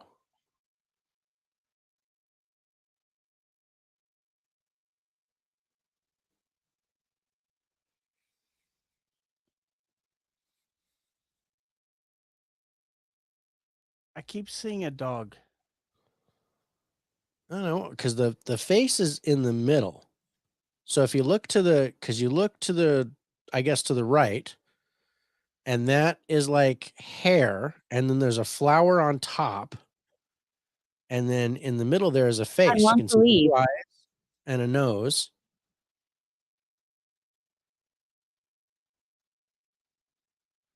I see that too. But I also see a dog. But yeah, in the video that I saw, and I'm sorry I didn't cut this, but I was, trying to figure out how I could do it. That you could actually see it, because I think they had a video like where they did it, and then they panned over and they saw it or something like that, or it was like one big picture that had the whole thing, Basement. and they zoomed in. Yeah, let's go with that. Yeah. But anyway, Behind you. you stop. There's nothing behind me except my shelves. Right.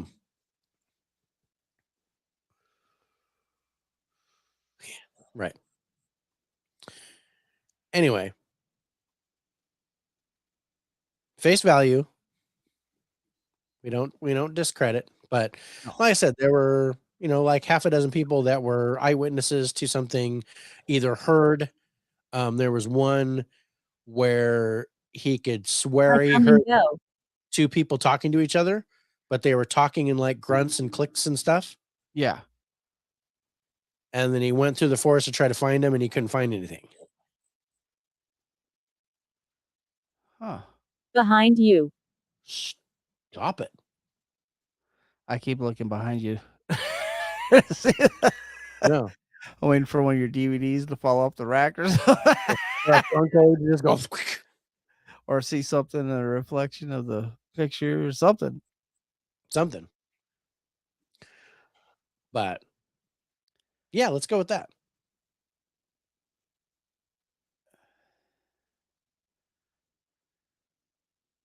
Okay, so now What do you think of these Menehune? I mean, do you think they're still around, or do you think it's a race of people that have died off?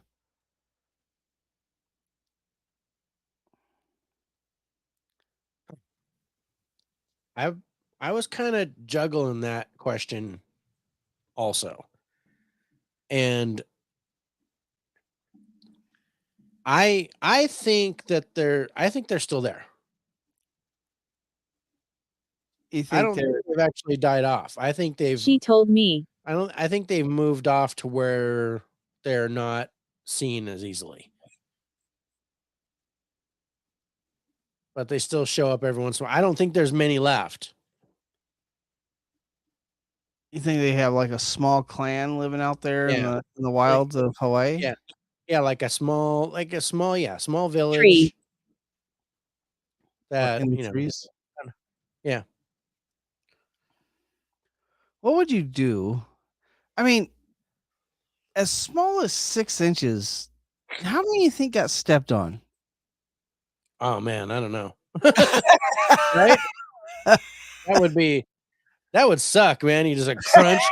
Oh, I shit. got me a hoonie What? on my What shoe. Behind is you. on a Menehune? Oh, it's like gum. It won't come off. Oh man, I can't wipe it off my boot. No, just makes it sound like it's a pile of dog crap that you just stepped in. I was thinking gum, but okay. I stepped in Menehune.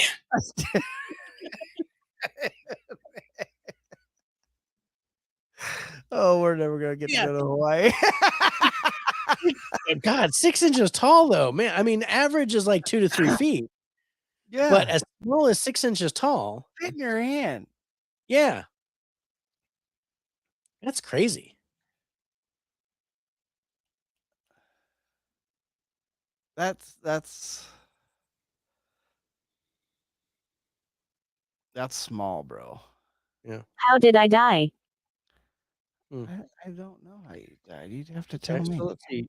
Folklorist and indigenous spiritualist Moke Pupahia, in his 2004 book, The Ancestral Spirit Tradition of Hawaii, claims that when his father was about 6 years old in 1918, he skipped Sunday school, where he was supposed to be, and hid around the edge of a cliff near his grandparents' house, overlooking the Waimea Valley.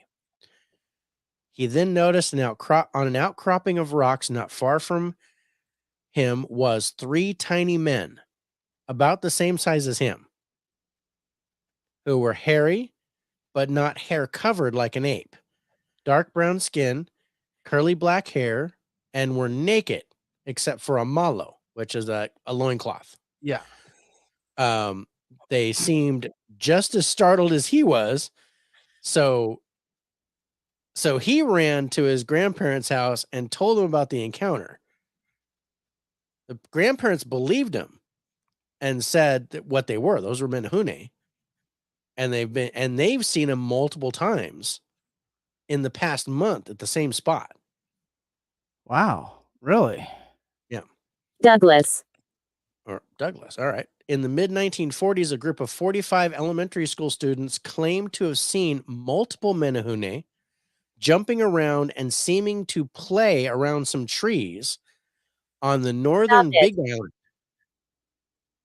In 2006, an anonymous woman was driving on a remote gravel road in She told me. Kapapala Forest Reserve when approximately 20 Menehune crossed the road. Okay, this is 2006. Really? They were all about 3 feet tall and covered in hair. She Missing. noticed that they had a look of shock on their faces, like they hadn't seen a car before, It's bright. or didn't think they would be noticed. In 2011, a person by the name of Arnold was relaxing on a beach with his friends on a dark night at 11 p.m. when the bushes nearby began to shake violently. The group of friends then dashed toward their car and noticed that a group of little wild people were running across the road toward them. The hell? The group of friends got in their car and drove off.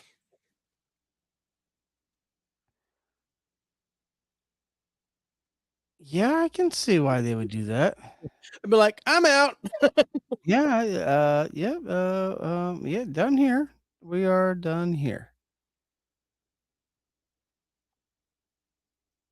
They got an awesome little plaque at the Menehune Gulch or ditch. Yeah.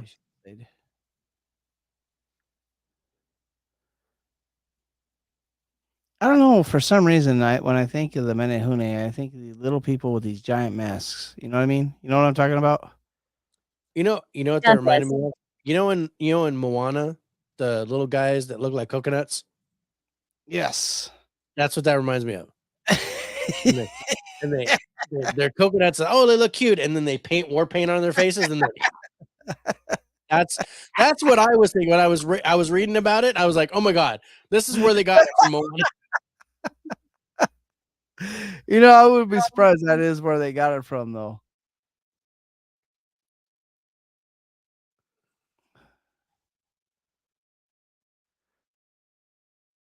Behind you. Damn it.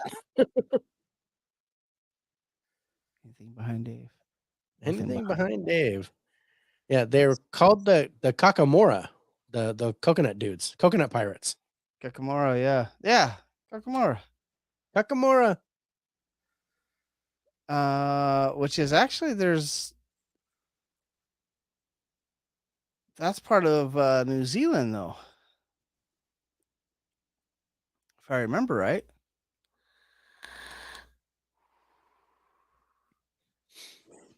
It's weird how many Menehune are at the Disney Resort Park.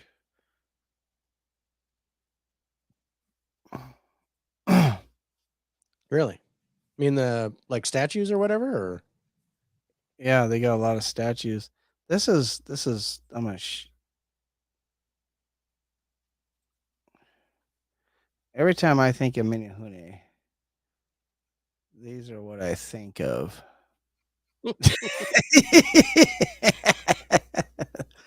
Is these right here. Right? That's for some reason that's what I think of. Yeah. I know that's not an accurate depiction of them. No. But she told me. I mean, they're more like they're more like that. It just seems like a race a little. Maybe. Are you ready to score these guys, Dave? Yeah, let's score these guys. Oh, and then we've got to ask the question, because we didn't with the Mo'o. Do you think the Mo'o are mythological being or an actual cryptid?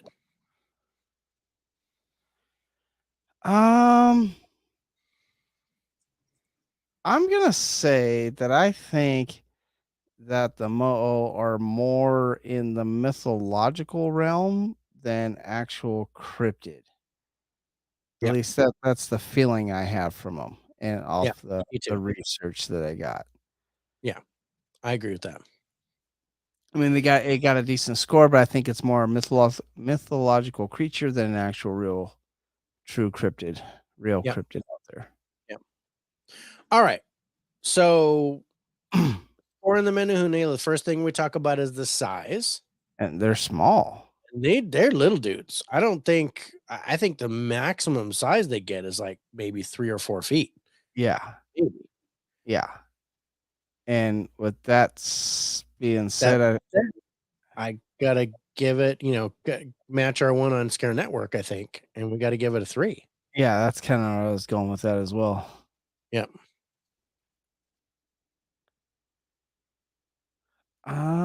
Speed. I don't think these things are any faster than we are. No, I don't think so either. And with those little legs, I think we might be faster. Maybe. I mean, I think they're probably faster because they're strong. Yeah, they are strong. Halt. They are strong. So they can probably halt. Stop. Wait a minute. Wait a minute. Hold the phone. So I think I'm gonna match human speed and say 4. I'm down with that.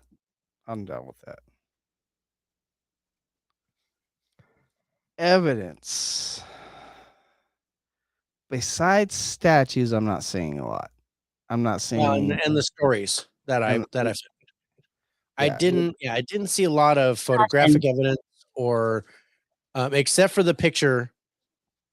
Yeah. Okay, I'll take that from the lady at the wedding. I gotta give points to that.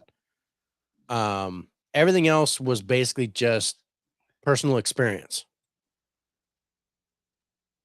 Yeah. And so with that being said, I'm gonna be low here on the evidence, and I'm probably gonna go like a 3 or 4. Yeah. I think 4 is maxed out, but I'm more sitting at a 3. I think I'm sitting at a 3. Yeah. Aggression. I don't think these guys are aggressive. No, they're builders. They're Yeah. they're not necessarily aggressive creatures. In fact, a lot of them say they're do-gooders. So Yeah. I don't think there's a lot of aggression. I think if you like those people messing with them, getting Because they're chased. protecting themselves and stuff, and I think they, Yeah. So I'd honestly I'd probably put the aggression more around a 2 or so. 2 maybe 3. There's the only thing I saw was the one where they were chasing after these guys as they went to their car and drove off. Yeah, a group of them. But what were those guys doing? Right? They were probably fucking around. Yeah. So I'll give it a yeah. 3. I'll give it a 3. All right, let's go 3. All right. Okay, the lore. And I love the again, lore. I love the fact that these might be the original people in Hawaii. And were Yep. kicked out of by the Tunisians. I like She told me. that people are still seeing them. and I like that the census said there were 65 I of them. love that there was the census that actually put them on the census. I like that. I like that they're do-gooders and they're builders Satan. and these huge construction guys. I don't think they're Satan. I don't know why you would say that. Satan's involved with this.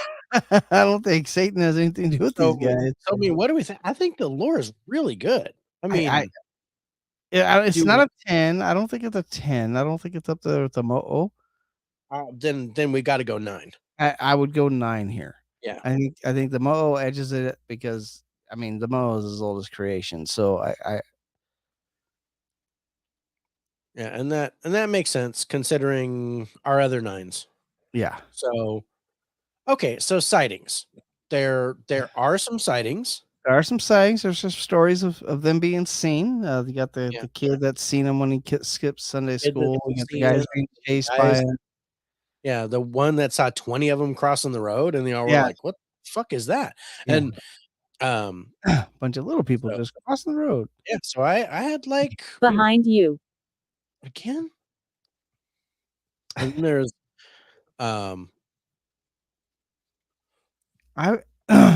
there's the half a dozen or so stories that Finding Bigfoot had. Yeah. And Yeah. a couple of them were sightings, but there were a couple of audio ones too. Yeah. And there was object one with like footprints or whatever. Yes. So I think the sightings are pretty good. I think the sightings outweigh the evidence, which is I know that's gonna sound really weird that we're saying that. Yeah. Sightings can count personal experiences. But yeah, we take into personal experience on the sightings. We don't take into personal counts unless you have audio. Unless you have if you have photographic proof, that's where it goes into evidence. Yeah. So I think the sightings I'd probably put around a 5. Okay. Yeah, I was gonna go 6.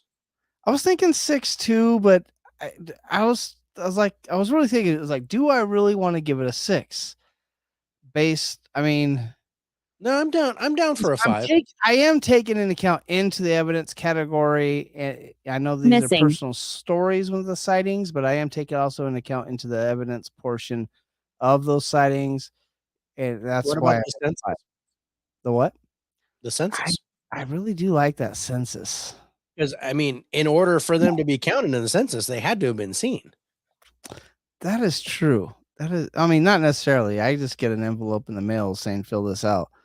Oh yeah, so they got something in the mail that said how many Menehune live in your hut in your banana leaf house, and they go grunt grunt. Oh, that must be 65.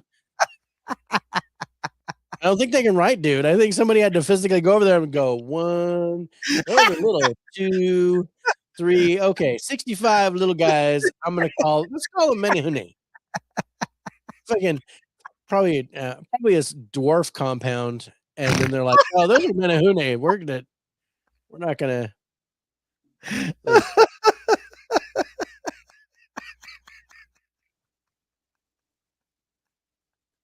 Friend. I was thinking about mail in the 1830s. Holy water. Yes. Oh. Okay, I'll go 6. Yes. Oh yeah, 1820. Stamp. Send that out. Here you go. Mail carrier shows up by donkey. So I mean, yeah, to take a census back then, I think you'd have to. It has to be done in person, right? I would think so. Back in that time frame, yeah. Yeah. I mean, almost 200 years ago, I would think it'd be done in person. Yeah. So I'll go 6, Dave. I'll go 6. He told me. He had Friend. to see at least 65 of them. Yeah, he had to see 65. He had to count them. It wasn't like the same 3 dudes. It wasn't like Minions where the same 3 dudes.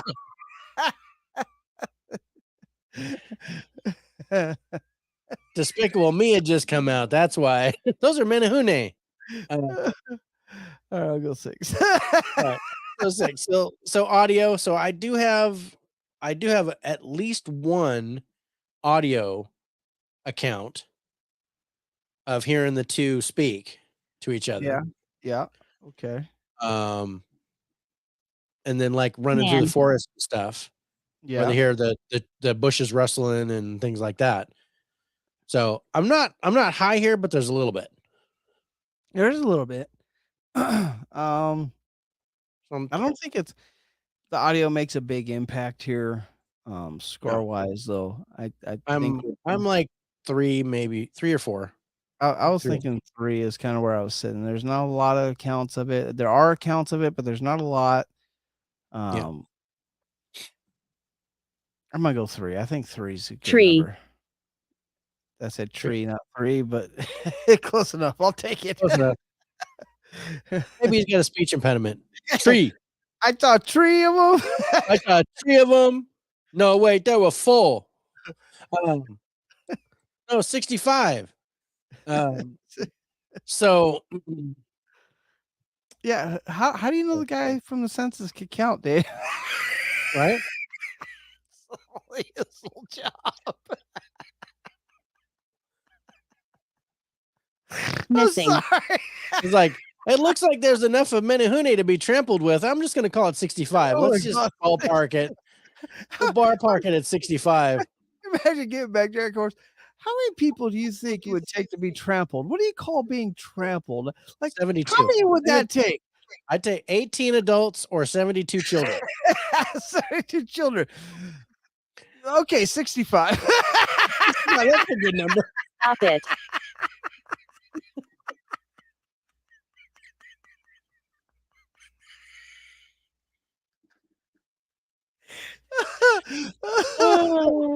Speaking of trampled, let's go with physical touching and objects. Well, you know, it's said that they can shoot an arrow into your heart and turn you into a good guy. It does say that. It does say that. They did turn 2 prince and princess into stone. That was okay. One of the stories when they were building the pond.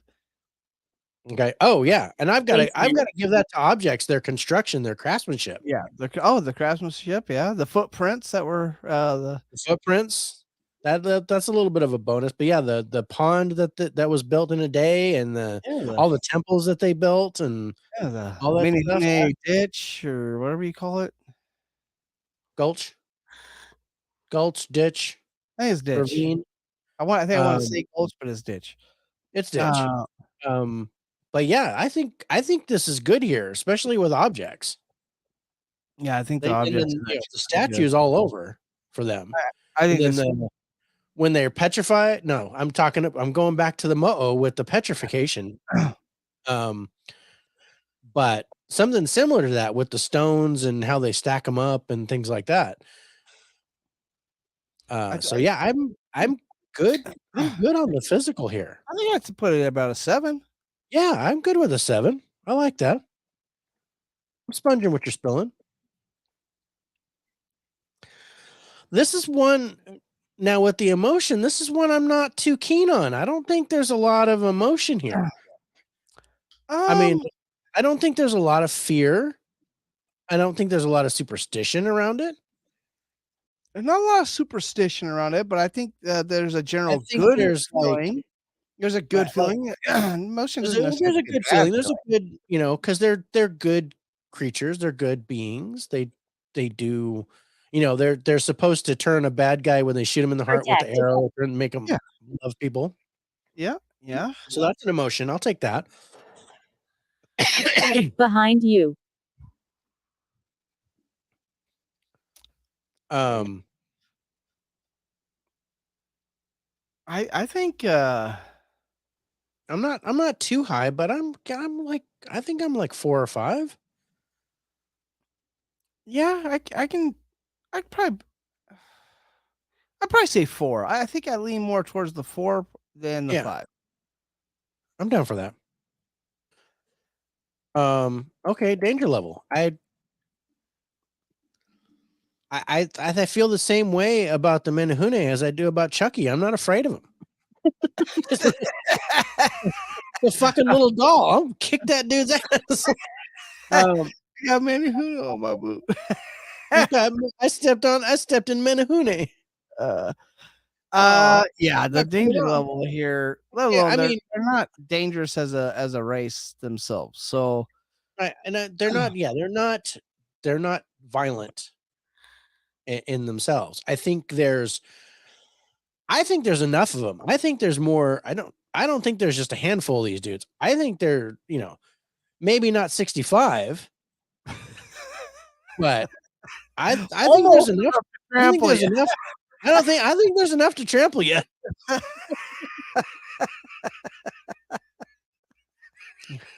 like a good, 50 or so. And I think, they've got to like mix race a little bit, and they probably got some bigger ones, like maybe 3.5 feet tall or 4 feet tall.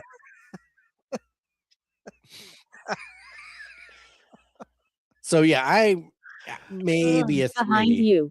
Maybe a 3 for danger. Yeah, it's not high. It's not high.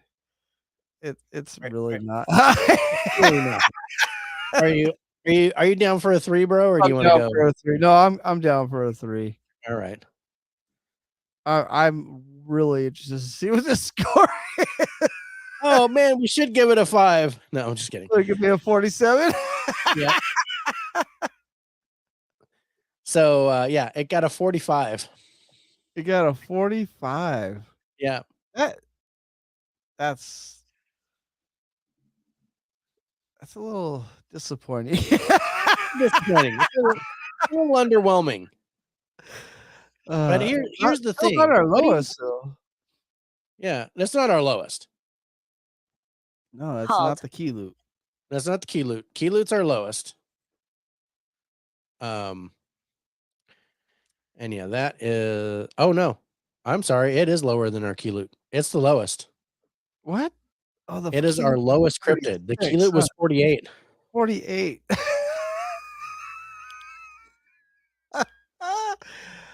Oh Lord. Okay, but here's the thing. Do you think this is a myth or an actual cryptid?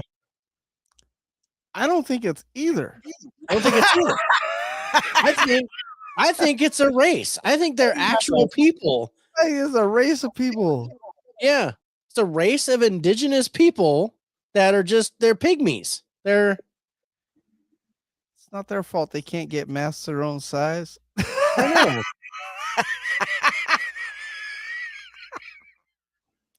Oh my goodness.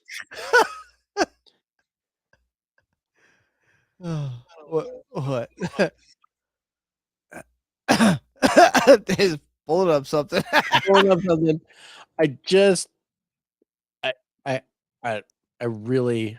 really feel bad about this. Film. Disclaimer: we are not politically correct. No, this is not going to be politically correct. Behind you. Stop it. Yeah, maybe you get smacked in the back of your head. That'd be nice.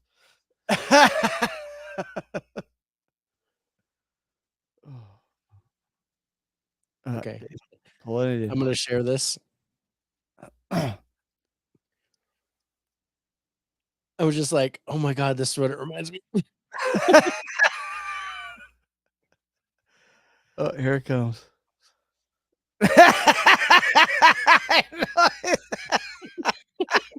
Ready? Yeah. He had to turn the audio on. Of Germany, his first attempt in the javelin, his opening attempt, second attempt, 26:40 to open.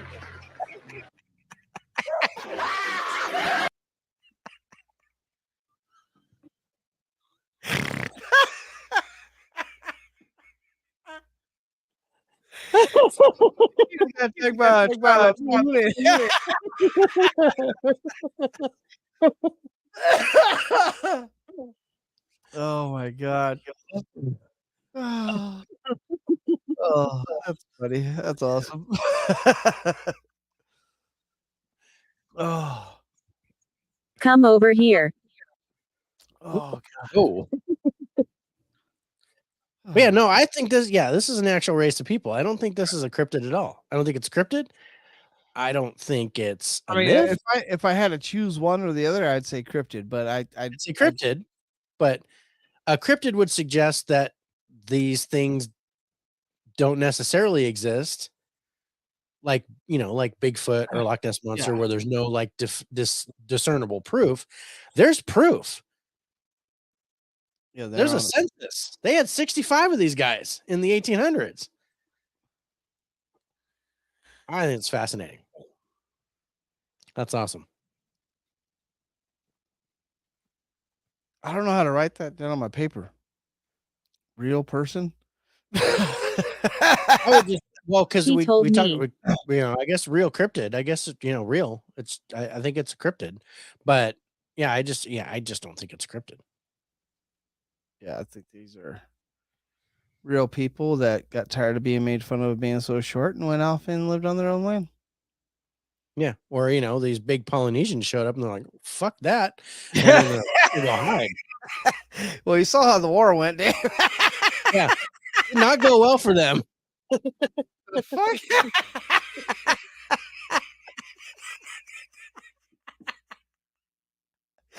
Must have been how Poland felt when they showed up on horses and saw Germany's tanks. Oh shit! We give up. What do we do now? We don't fight. That's what we do. Yeah, we leave. We're gonna go. All right. So coming up, the slide rock bolter. Do you want to push into it, or do you want to break for a minute? I got Caution. full beer. Yeah, I've got a full one handy, and I'm almost done with this one, so I think I'd be okay. I think I'll be all right. Let's go ahead and push through. All right, let's push through to the slide rock bolter. Slide rock bolter. So let's that guy. It was interesting finding this one. Yeah, I honestly don't know how I ran into it. We were just looking for cryptids, and I was like, "Oh, hey, this one's from Colorado." This one's from Colorado. I was like, huh. I mean, it's interesting. I've never seen anything like it. No, I want to leave. It's a land whale instead of a land shark. There's a Latin term, like a real actual term for this. Macrostoma saxioperumtus. Perumtus? Saxoperumtus. It's a bizarre creature and fearsome critter recounted by the lumberjacks of North America during the 19th and early 20th centuries. It is actually believed to live in the mountains of Colorado, but only on mountains where the slope is at an angle greater than 45 degrees. It has an immense head, small eyes, and a large mouth, which is similar to a sculpin. Its tail ends in a fluke like a dolphin with enormous grab hooks. It's like I missed you with my mouth, but I'm going to catch you with my tail.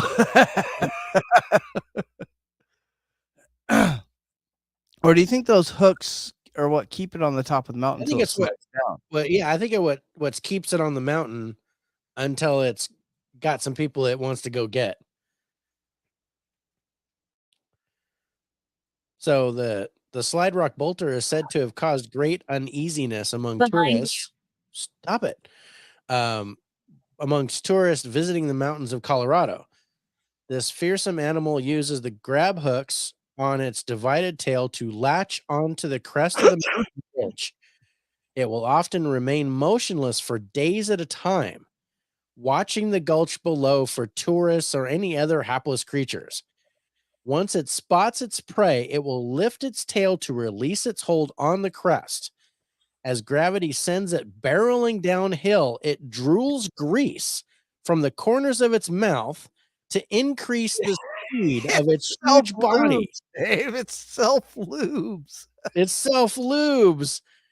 The bolter scoops its victims into its mouth, and it slides down. As it slides down, the accumulated speed will carry the bolter up the next slope, where it will once again grasp the ridge with the tail and wait. That's just fascinating. Imagine walking through a ravine and all of a sudden this thing just how do you giant fucking I've got another one. This is a picture where I was like, holy shit, look at this one. Oh, that's a nasty looking version of it, ain't it? The split head. Yeah. Like something out of Blade 2. That's crazy. That says, whole parties of tourists have reported to have been gulped down at once. This animal is a menace not only to tourists but to the forest as well. Many spruce-covered slopes have been rendered wastelands as the bolter knocks the trees out by their roots or mows them down as if with a scythe. So imagine looking up at the mountains, right? You're driving behind and all you. you see is going down the side of the mountain is just this section of nothing.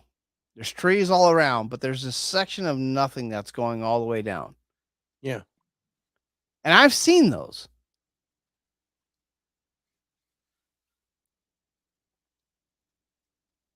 Is that the slide rock bolter? or those coconut people? The coconut people. You're welcome. You're welcome. So, I mean, would you associate that with the slide rock bolter? I think that's where it kind of comes from. But I mean, I personally think it's a glacier. Why is she here? I don't know who you're talking about.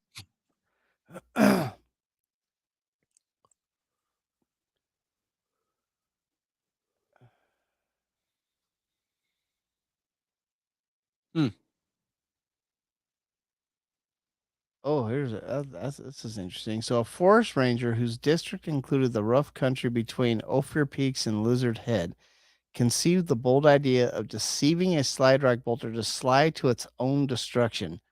A dummy tourist was outfitted with a plaid Norfolk jacket, knee breeches, and a guidebook to Colorado. This had to be pretty recent because Norfolk is not something that's not very old. I mean, maybe early 90s. Okay. And the guidebook to Colorado. Okay, so the dummy was filled with powder and fulminate caps and posed in a conspicuous place. The next day, the false tourist attracted the attention of a bolter that had been hanging for days on the slope of Lizard Head. The creature attacked. The resulting explosion flattened half the buildings in Rico, which were never rebuilt. The remains of the unfortunate bolter made many a meal for the local buzzards that summer. So here's a story of them not just blowing up a bolter, but half a town had to kill it. and then they left the food for the buzzards.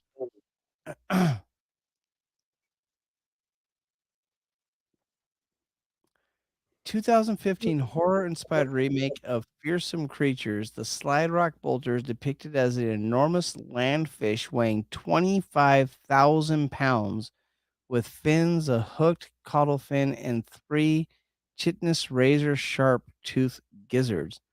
It is vulnerable Caution. to this is She always good. told me. Vulnerable to leprosy. Right. What the hell's up with that? Well, I guess if your fin falls off, you can't like hang off the. Yeah, that's true. You can't hang off the mountain. In the remake, the slide rock bolter is an apex predator, and despite its destructive habits, its behavior is also used to scare away the other predators hunting Colorado, such as wolves, spider wolves, overwolves, and renegade hodag. The scientific name is Leviathanita macropronitis. Fucklet.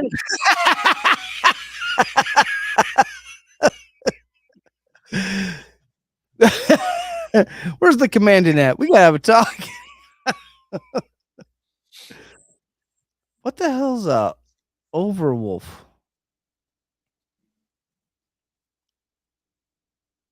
I guess it's bigger than an underwolf.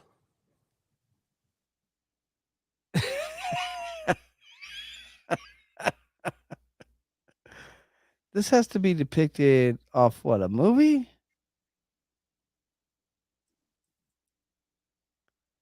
Well, they did talk about the reboot was a movie or a game. Overwolf is a game company. Is it? Or software company. She told me. At least that's what I can see.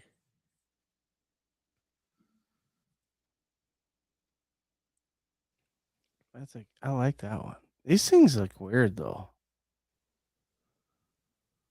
Hmm.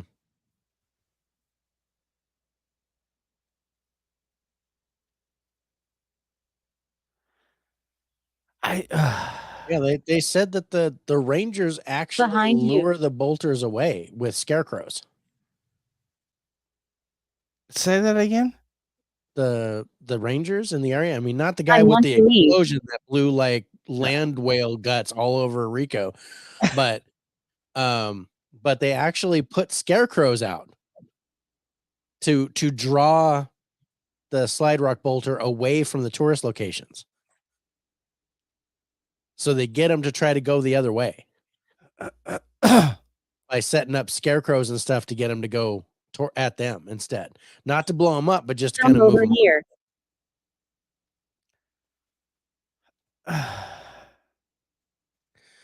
But I don't know if I can explain this, because one of the stories that a ranger set up like 6 scarecrows in this valley.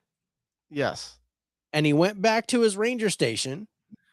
Why hiked is back. he It here? was like maybe 20-mile hike from his ranger station. He hiked back out into the backcountry like a week or 2 weeks later, and those things were gone. There was no evidence of them. There was just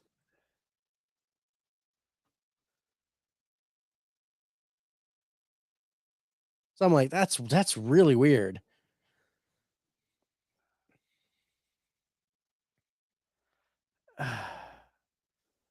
That's really weird.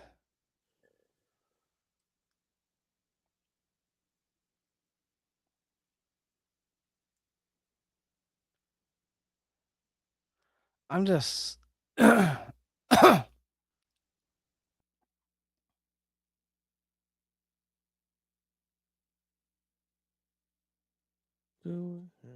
Here. Related. I know it's related. That's why I'm reading it.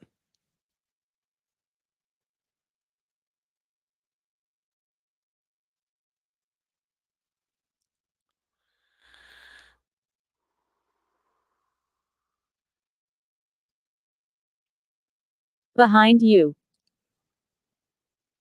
Satan.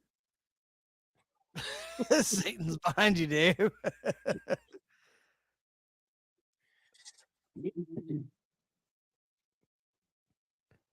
I'll say.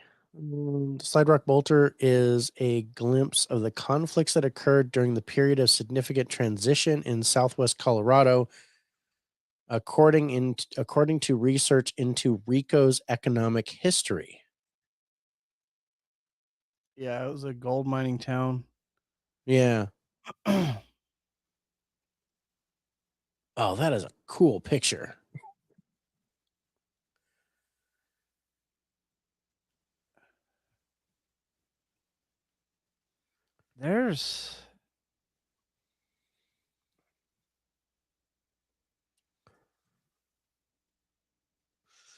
There are some really good pictures Tree. of this. I mean, unfortunately, they're not like They're drawn.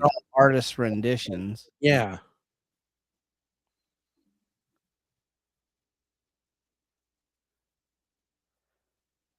Man, just imagine seeing this freaking fly down the side of a hill at you, though. Yeah, a friggin' lubed up whale going down the side of a mountain at you, swallowing you whole. It just, and you're done. It's over. So fast that it like just wipes trees out. Yeah. Man.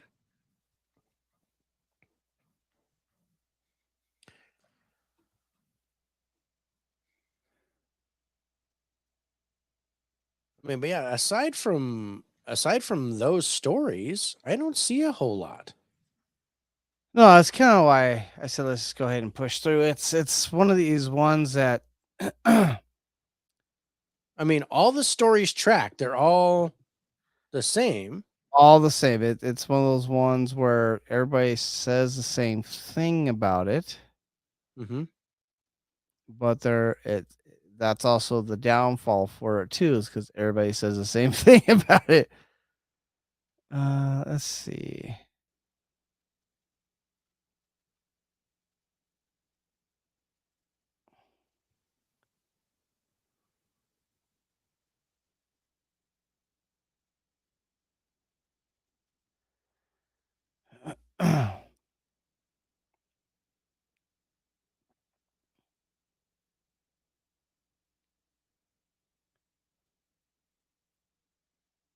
uh,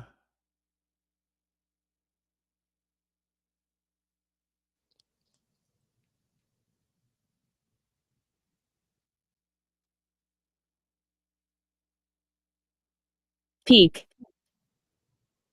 That's interesting because we're talking about the top of a mountain.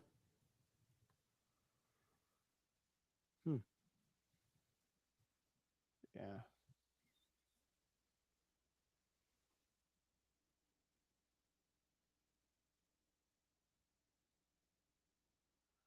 I'm just looking at another page here.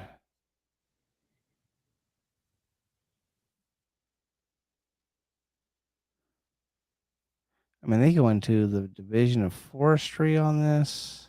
Mm.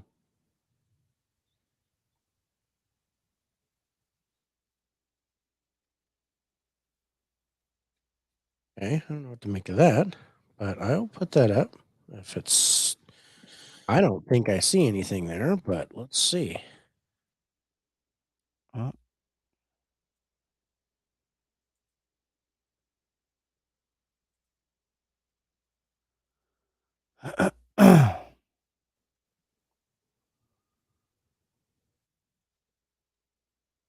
Yeah, that's a different depiction of it.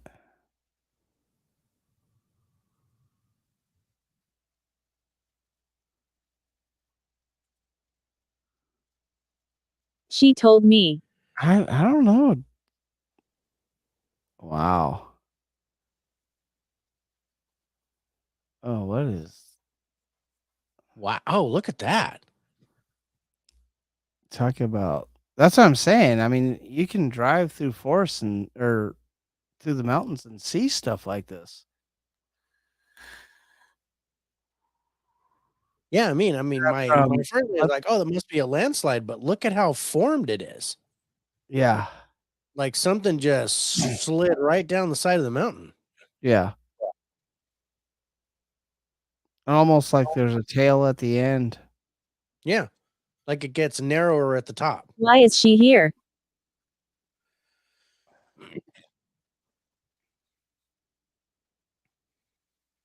That's interesting.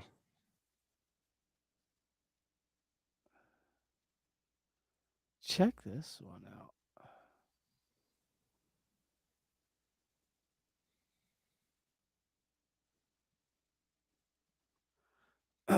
This kind of just shows a depiction of how big they are.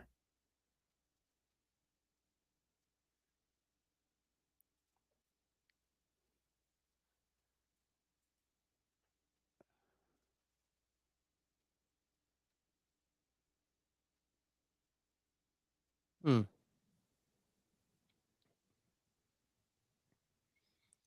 Land whale murder monster.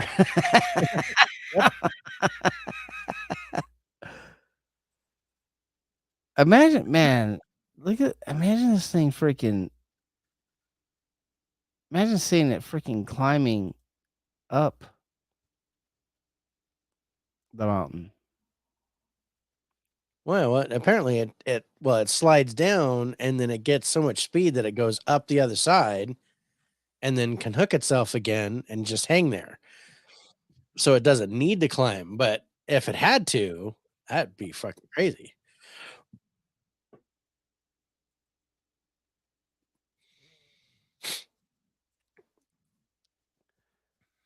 That's a good picture of it too. Oh, that mountain. Yeah. Did this other one yield anything? Holy water. One more that I'm gonna grab.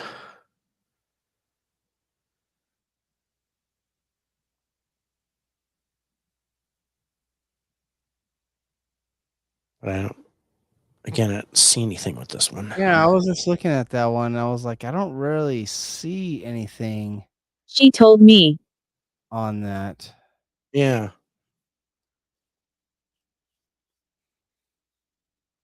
I'm not really making anything out with that one.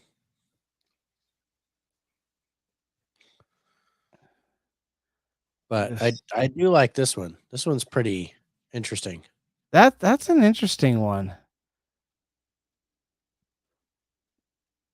It's bright.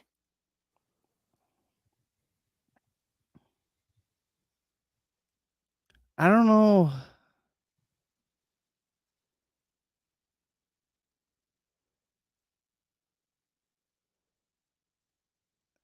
Could that be from a slide rock bolter? I mean, the possibility is there. Yeah.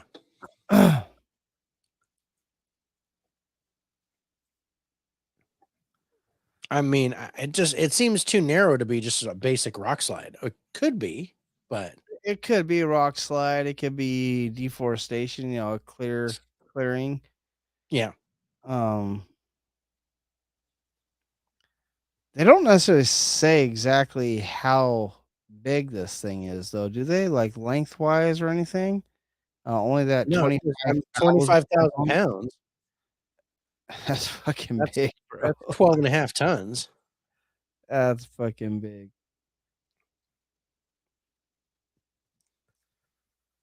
That's big. Basement. I don't know what's down in my basement. It's just more like a crawl space than a basement. I have a basement. Behind you. You also have something behind you, Dave. It's Satan. It's Satan. I don't know. I don't know what to think about this one, Dave. I think we should I think we should score it. Let's go ahead and score it. There's no more information out there for it. No, there's no more information. It was really interesting to to have that. It just And since what 1800s, I mean, yeah, early 1900s, nothing really reported about it. Yeah. But I mean, again, I've driven and I've seen. You're in Colorado, bro. I mean, I got to say I've seen something similar to that up here. Yeah, that's what I mean. I've yeah.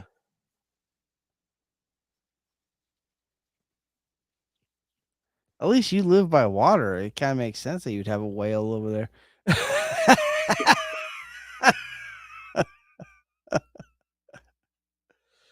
Yeah, no, my first thought was, that's the glacier, the glacier disappearing or whatever. Because we had such a drought and a huge lots of heat. But yeah, let's score it. I mean, I think starting with size, I think this thing is ginormous. This thing would be a 10. It's a 10. And speed's interesting because I think it's got good speed, but it's all gravity and lube. It's definitely gravity fed, but it's got to be quick enough to where you can't get away to run from it. You know what I mean? Yeah. It's got to be able to get up the side of the next mountain. Yeah. So I think the speed's there, bro. Yeah, I put the sucker pretty fast. It can't turn. No, it's a straight arrow. It basically waits till you're below him and then hum. I mean, I guess with its fin, it could kind of turn if it wanted to. I guess it could kind of rudder a little bit, maybe. But I think this thing's pretty fast. Honestly, I think it's faster than the Mo. Yeah, no, I agree with that. I think it's.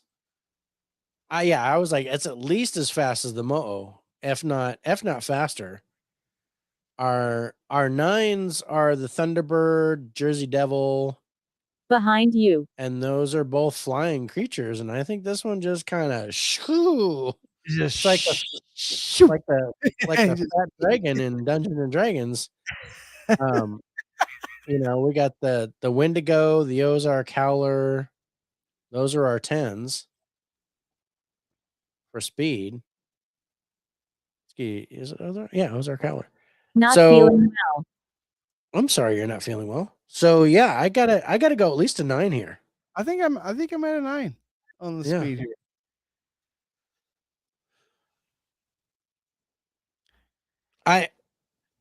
Evidence? There's not, I mean, I just blow it up and took out half a town. So that's yeah. But they're like, oh, but the town was in such a state of decay that it kind of went into ruins on its own. Caution. Behind you. Caution behind you. And then we've got that, the picture of the rock slide and the stuff that you've seen. Yeah, I mean, I think that counts as evidence. I think we got to consider that at least there's some remnants of something that could have been there. Yeah. And I was even talking about seeing stuff like that before I even showed the picture. So all right, I'll give the evidence a 4. Okay, I'm down for that. They're definitely aggressive, Dave. Oh yeah, these dude, they wait to eat people. That's all they do. That's all they do. They'll hang there for days and wait for somebody to be underneath them that they can just swallow whole. Don't. So their aggression has to be high. Come over here. Don't come over here. Okay, I won't. I think this is the highest aggressive creature we've talked about tonight. Tonight for sure. Absolutely. Is it a 10? It's. Do you think this is pure instinctual type of animal? I think it's just food. I think it just looks it eats, and it can't be, and but it eats wildlife too. But it's like it wants the most people in one spot as it can. Yeah. It's like the you know how the blue whale just kind of swims in the ocean and just gets in all that plankton Yeah. and eats. I think it's the same type of thing, only it does it with people and animals. So, um, yeah, I think put the aggression probably at an 8. Then I think it's highly aggressive. I don't know if I want to give it a 9 or 10. I don't think it's 9, 10 aggressive because I think it's purely instinctual. yeah, It's I think not. I think it's purely food. He's just looking to eat. Yeah. And it's not like he like pulls your heart out or eviscerates you or drains your blood or What anything did we? serious. He just follows you whole. Yeah. Where do we put the Yataveo at? Behind you. Aggression. I think this is kind of that same category on aggression, don't you think? The Ataveo, we have an 8. Yeah. See right there. Yep. Okay, so the lore. Now the lore here is not going to be It's anywhere not close even close to the or the Menehune. to what we've had tonight at all. No. This is probably the lowest, and Not that feeling includes well. Scare Network TV on lore. Yeah. I think I'm gonna probably put the lore here. It's just not. It's not even really that old when it's been being talked about. There's not a lot of information Yeah, it's on. only like 20th century. There's not a lot of Behind information on you. it, just kind of a thing. Yeah, so I think I'm more sitting around a 4 or so on the lore. I think it's kind of weak. Yeah. No, I agree. I was thinking, 6 considering the age, but that there's not very much going on with it. Yeah. Yeah, I'm down for a 4. Okay. Sightings. I don't think there's a lot of sightings. There's not a lot of sightings. Except for the one ranger who put explosives in the thing because he saw it. He's like, I'm drawing you down here. Come and get this guy, fresh meat, and then boom, blows the town I want up. one. I want one. No one. So there are accounts of sightings, usually by park rangers, but there's like tourists that have seen it have been just swallowed whole, so they're gone. Yeah. So there's not much people who live to talk about it. So And you see kind of the aftermath. You can see the slide. So as a little bit, I'm not high at all. I think I'd probably be more like a 2 or a 3 on the sightings here. Yeah, I was kind of go 3. All right, I'll go 3. Screen. So what do you think about audio? Besides the fact that it probably sounds like thunder when that thing's coming down the hill. It probably sounds like the whole fucking mountain is coming down when this thing comes. Like an avalanche. Yeah, with a mouth. With a mouth. There's nothing that it relies on stealth other than that it's destroying the whole mountainside as it comes down, but it actually relies on stealth so you don't see it until that happens. And then it comes down so fast. It just comes down so fast you don't have a chance to get away. So the audio I don't think is high. No. It's going to be below 5, I think. Yeah. I'm gonna give the points for the noise it makes coming down the side of the mountain. So, but other than that, I'd probably put it at a 3. Okay. Yeah, I'm down for that.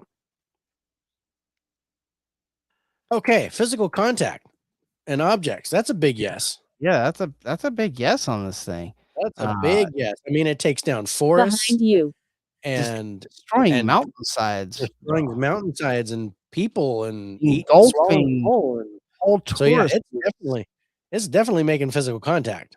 Yeah, so it's got to be a 5 at least. I was honestly thinking to put this here with the destruction of the mountainside that it does and everything. I was kind of thinking of a 7 here. I'm cool with that. Yeah, I was gonna go 7 or 8. I'm down for a 7. Emotional aspect, I think. I mean, yeah, there's a fear aspect to it. Yeah, because it come over here. Where does it say? Yeah. Causes great uneasiness amongst tourists visiting the mountains of Colorado. Yeah, and I think we have to take that into account. We got to take that in consideration as an emotional thing. So uneasiness, fear, yeah, to the point where they blew it up, tried blowing it up at least. yeah.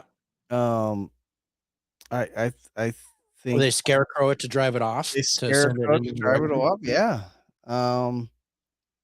So I'll probably put the emotional aspect here about a 5. Okay, I'm down for that. Danger level. Yes. Yeah, I think this thing is dangerous. I think even if it doesn't get you, the fucking falling of the mountain that it creates will. Yeah. I think this is very much a dangerous creature. Again, I think when we talk about the danger level here, it's going to be higher than anything we've talked about tonight. Yeah.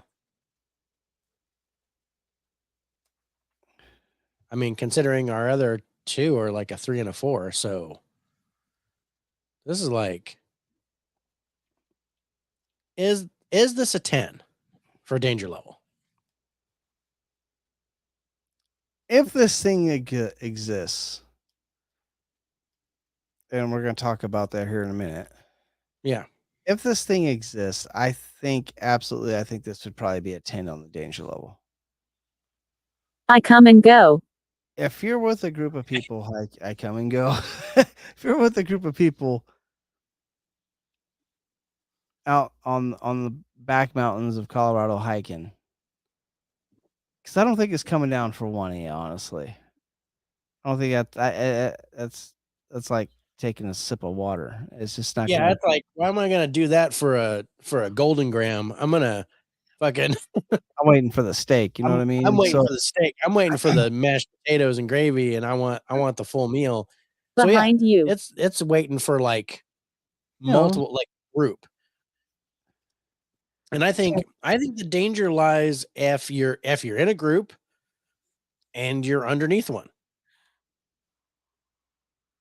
If those 2 things come into play, you're dead. It's got you. It's gonna go get you. Then it's incredibly dangerous.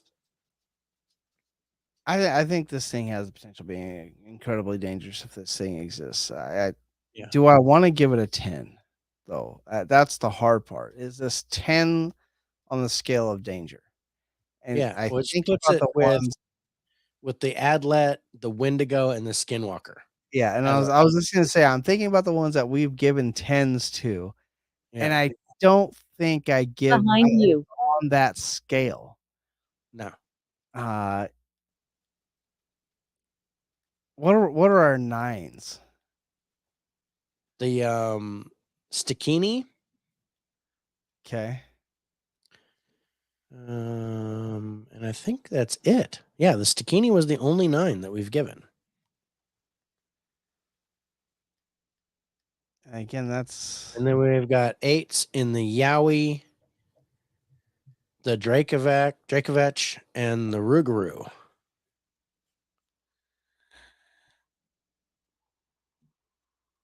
Along with That sounds about right. The Yateveo is also an 8 for danger. That sounds about right. 8? And again, yeah, and especially thinking about the Yateveo and thinking about this, it's similar in nature. I know they're completely 2 different types of cryptids. Man, that's like the 3rd or 4th time it said Douglas. I've heard Douglas a few times. Evidently, Douglas does come and go. So Douglas comes and he goes. I think 8 is a good number for the danger level here. Yeah, I'm down for an 8. What's that give us, Dave? That gives us, for the Slick Rock Bolter, that gives us a 61. 61.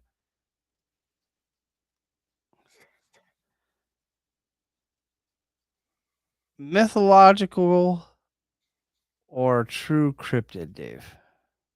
I'm sorry, myth. I can't believe this thing exists. This does not make sense. This is a hard stretch. It's hard for me to believe. We're talking, so if this thing is 25,000 pounds, we're talking 50, 60 feet. You thought Bigfoot was hard to find. This thing hangs on the side of a mountain like a giant flaccid penis. She told me. Ready to slide down and swallow you whole with its own lube. giant cock on the side of a hill.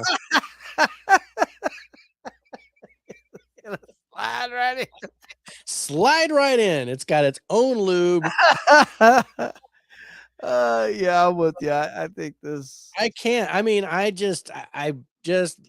think We're here. I think this is a myth that they made up to, to justify the damage that was done to the town. I don't know if there was an explosion or if it was decay or something like that. Or to justify the damage they're doing to the mountainsides with the mining. Yeah, justify the damage done to the mountainside, because I just like see these, these trees all falling down and stuff. Oh, that must have been the slide rock bolter, or tourists just magically disappearing. Oh, that must have been the cryptid. Well, it's been a slide rock bolter. Must have been a slide rock bolter. Swallowed you whole. Look at the proof. It's right there. It's right there. Look at, I was gonna say, look at the proof. It's like that must be a slide rock bolter, right? It's just slide right down the hill. It ate you. I have seen those though. It's kind of weird that I have seen that. It's strange. It's odd. And I've seen stuff like that too. And I'm like, wow. And I've never thought that was a cryptid. Me neither. I always thought landslide. I've always like, oh, it's a rock slide, or it's a glacier that's dried up, or something like that. But to go, wait, that's a giant land whale behind you that has hooks on its tail so it can just hang off the mountain. Come on. I can't. It's just I gotta go back to the picture I showed where it showed a baby slide rock bolter. How are these things mating? Yeah. How is there more than one?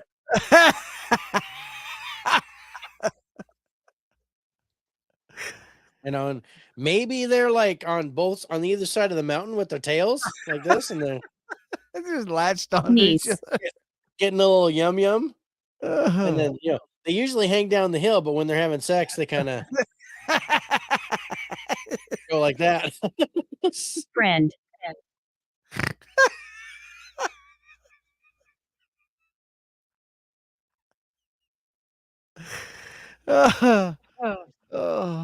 Behind you. Yeah, that's a meth, dude. I can't get behind it. I can't. It's got a good score because it's a big fucking. That is a big creature, and it's nasty. Destroys a lot of shit. Aggressive, dangerous. If there's any chance that this thing exists, it is dangerous as shit. Yeah. But I can't. I can't get behind it. I can't. And I definitely don't want to be in front of it.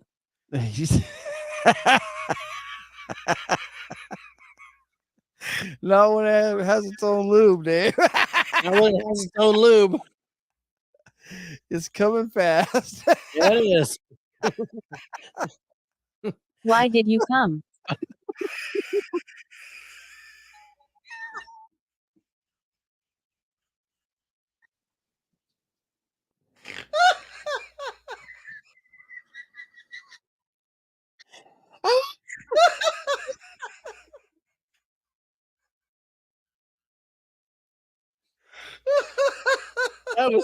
That was too good. Too good. I can't. Oh my god. Oh shit. Related. Oh no. Oh, that hurts. Oh. Well, folks, that's Cryptids Part 7. Cryptids Part 7. Oh shit. Tune in next week when we're going to talk about haunted locations in Hawaii. So That's going to be a lot of fun. So episode 16 next week, same bat time, same bat channel. We're going to talk about haunts of Hawaii, which I'm really looking forward to. They've got some interesting haunted locations and some really interesting cryptids. Yeah. Not like the Slide Rock Bolter. Not right, the Slide Rock Bolter, because man, my face hurts after that. It's got its own lube.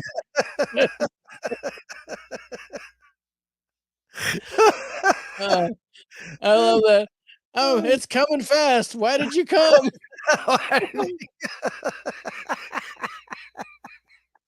That's the best. That's the best response. I think all season. That's the best response all season. I think Ghost Tube was trying to be funny there. It's quiet now. It's quiet. It's like I didn't mean it to be a joke. That's not talking to me. I was being serious, damn it. I meant it. I wasn't talking about that. Oh yes. So yeah, next week on episode 16, the haunts of Hawaii. Some interesting locations. Douglas. Again with Douglas. But yeah. So yeah, what did you think of our cryptids this week, bro? I mean, nothing really stood out. Did anything stand out to you? They didn't. Nothing really jumped out at me on any of them. Actually, I'm wrong. I think the one thing that jumped out to me was not jumped out on me, but jumped out to me. Was the Menehune. Doing the research on that and realized that it was more an actual race of people, like they really actually do exist. They're an Aboriginal tribe out there. Yeah. Than them being a cryptid or a mythological creature. I think if I was going to pick something that jumped out to me, that I think that would be it. I think that would be the thing. Yeah. What about you? Nothing really. Yeah, I think that I don't want the Slick Rock Bolter to jump out at me, but or on I you. think or on me. I definitely don't want to be in front of it, but the Menehune really kind of, I was like, oh wait, these aren't cryptids at all. These are actual people. Which explains the score too. This explains the score. That's why this has got the lowest score of the cryptids, because we don't feel it's a cryptid. No, I that's like trying to score us. Like we'd probably score lower. Probably score lower than that, because at least those guys, I mean, we get more for the size, but I think, but we wouldn't get the sightings for the lore. We wouldn't get the lore. We wouldn't get the lore score at all, because it's like we're only a couple hundred years old. There's a lot of evidence that we exist. There's a lot of evidence. We've got sightings up the wazoo right now. A lot of audio. Not that anybody was happy about that, but some emotional going on. Emotional, yeah. I cry frequently when we're done with our show. Can you help me? Level might score lower. I don't think I'm very high danger level. I mean, unless I eat Mexican food, and then you got to watch out. But all right, so yeah, we'll get to Hawaii next week, and then the following week we're gonna have Cryptids Part 8, where we're gonna take a look at some more cryptids. So yeah, you guys, thank you for watching. Really appreciate it. Again, we want to say thank you to Spotify for podcasting, which takes the audio portion of our live cast and puts it out on Spotify, Google Podcasts, Breaker, Radio Public, Apple Podcast, iHeartRadio, and Amazon Music.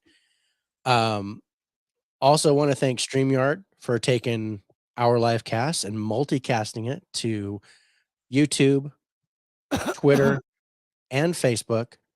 Missing. Even though we're paying them, but still we appreciate what they're doing. They are a lot better than the other one that we went to. And then Scare Network TV, who they have been so good to us. Billy has been awesome. So we've been doing the show now we're in our 4th month on Scare Network TV. And we got a thank you letter from him saying, hey, thanks you guys for being a part of the network. And we really love it. And so I was down for that. I'm looking forward to hopefully renewing our contract and continuing on for many more years with Scare Network TV. But yeah, scarenetwork.tv, you guys. I will try, but we're about to end the show right now. Yeah. $4.99 a month for scarenetwork.tv for their membership, or $40 for the year. Save yourself $20. Pay that. And you get all their great content, not just our lovely faces and our sultry voices, but you get all the classic horror, thrillers, true crime, paranormal documentaries, short horror movies, and short information about cryptids and stuff. Really cool things.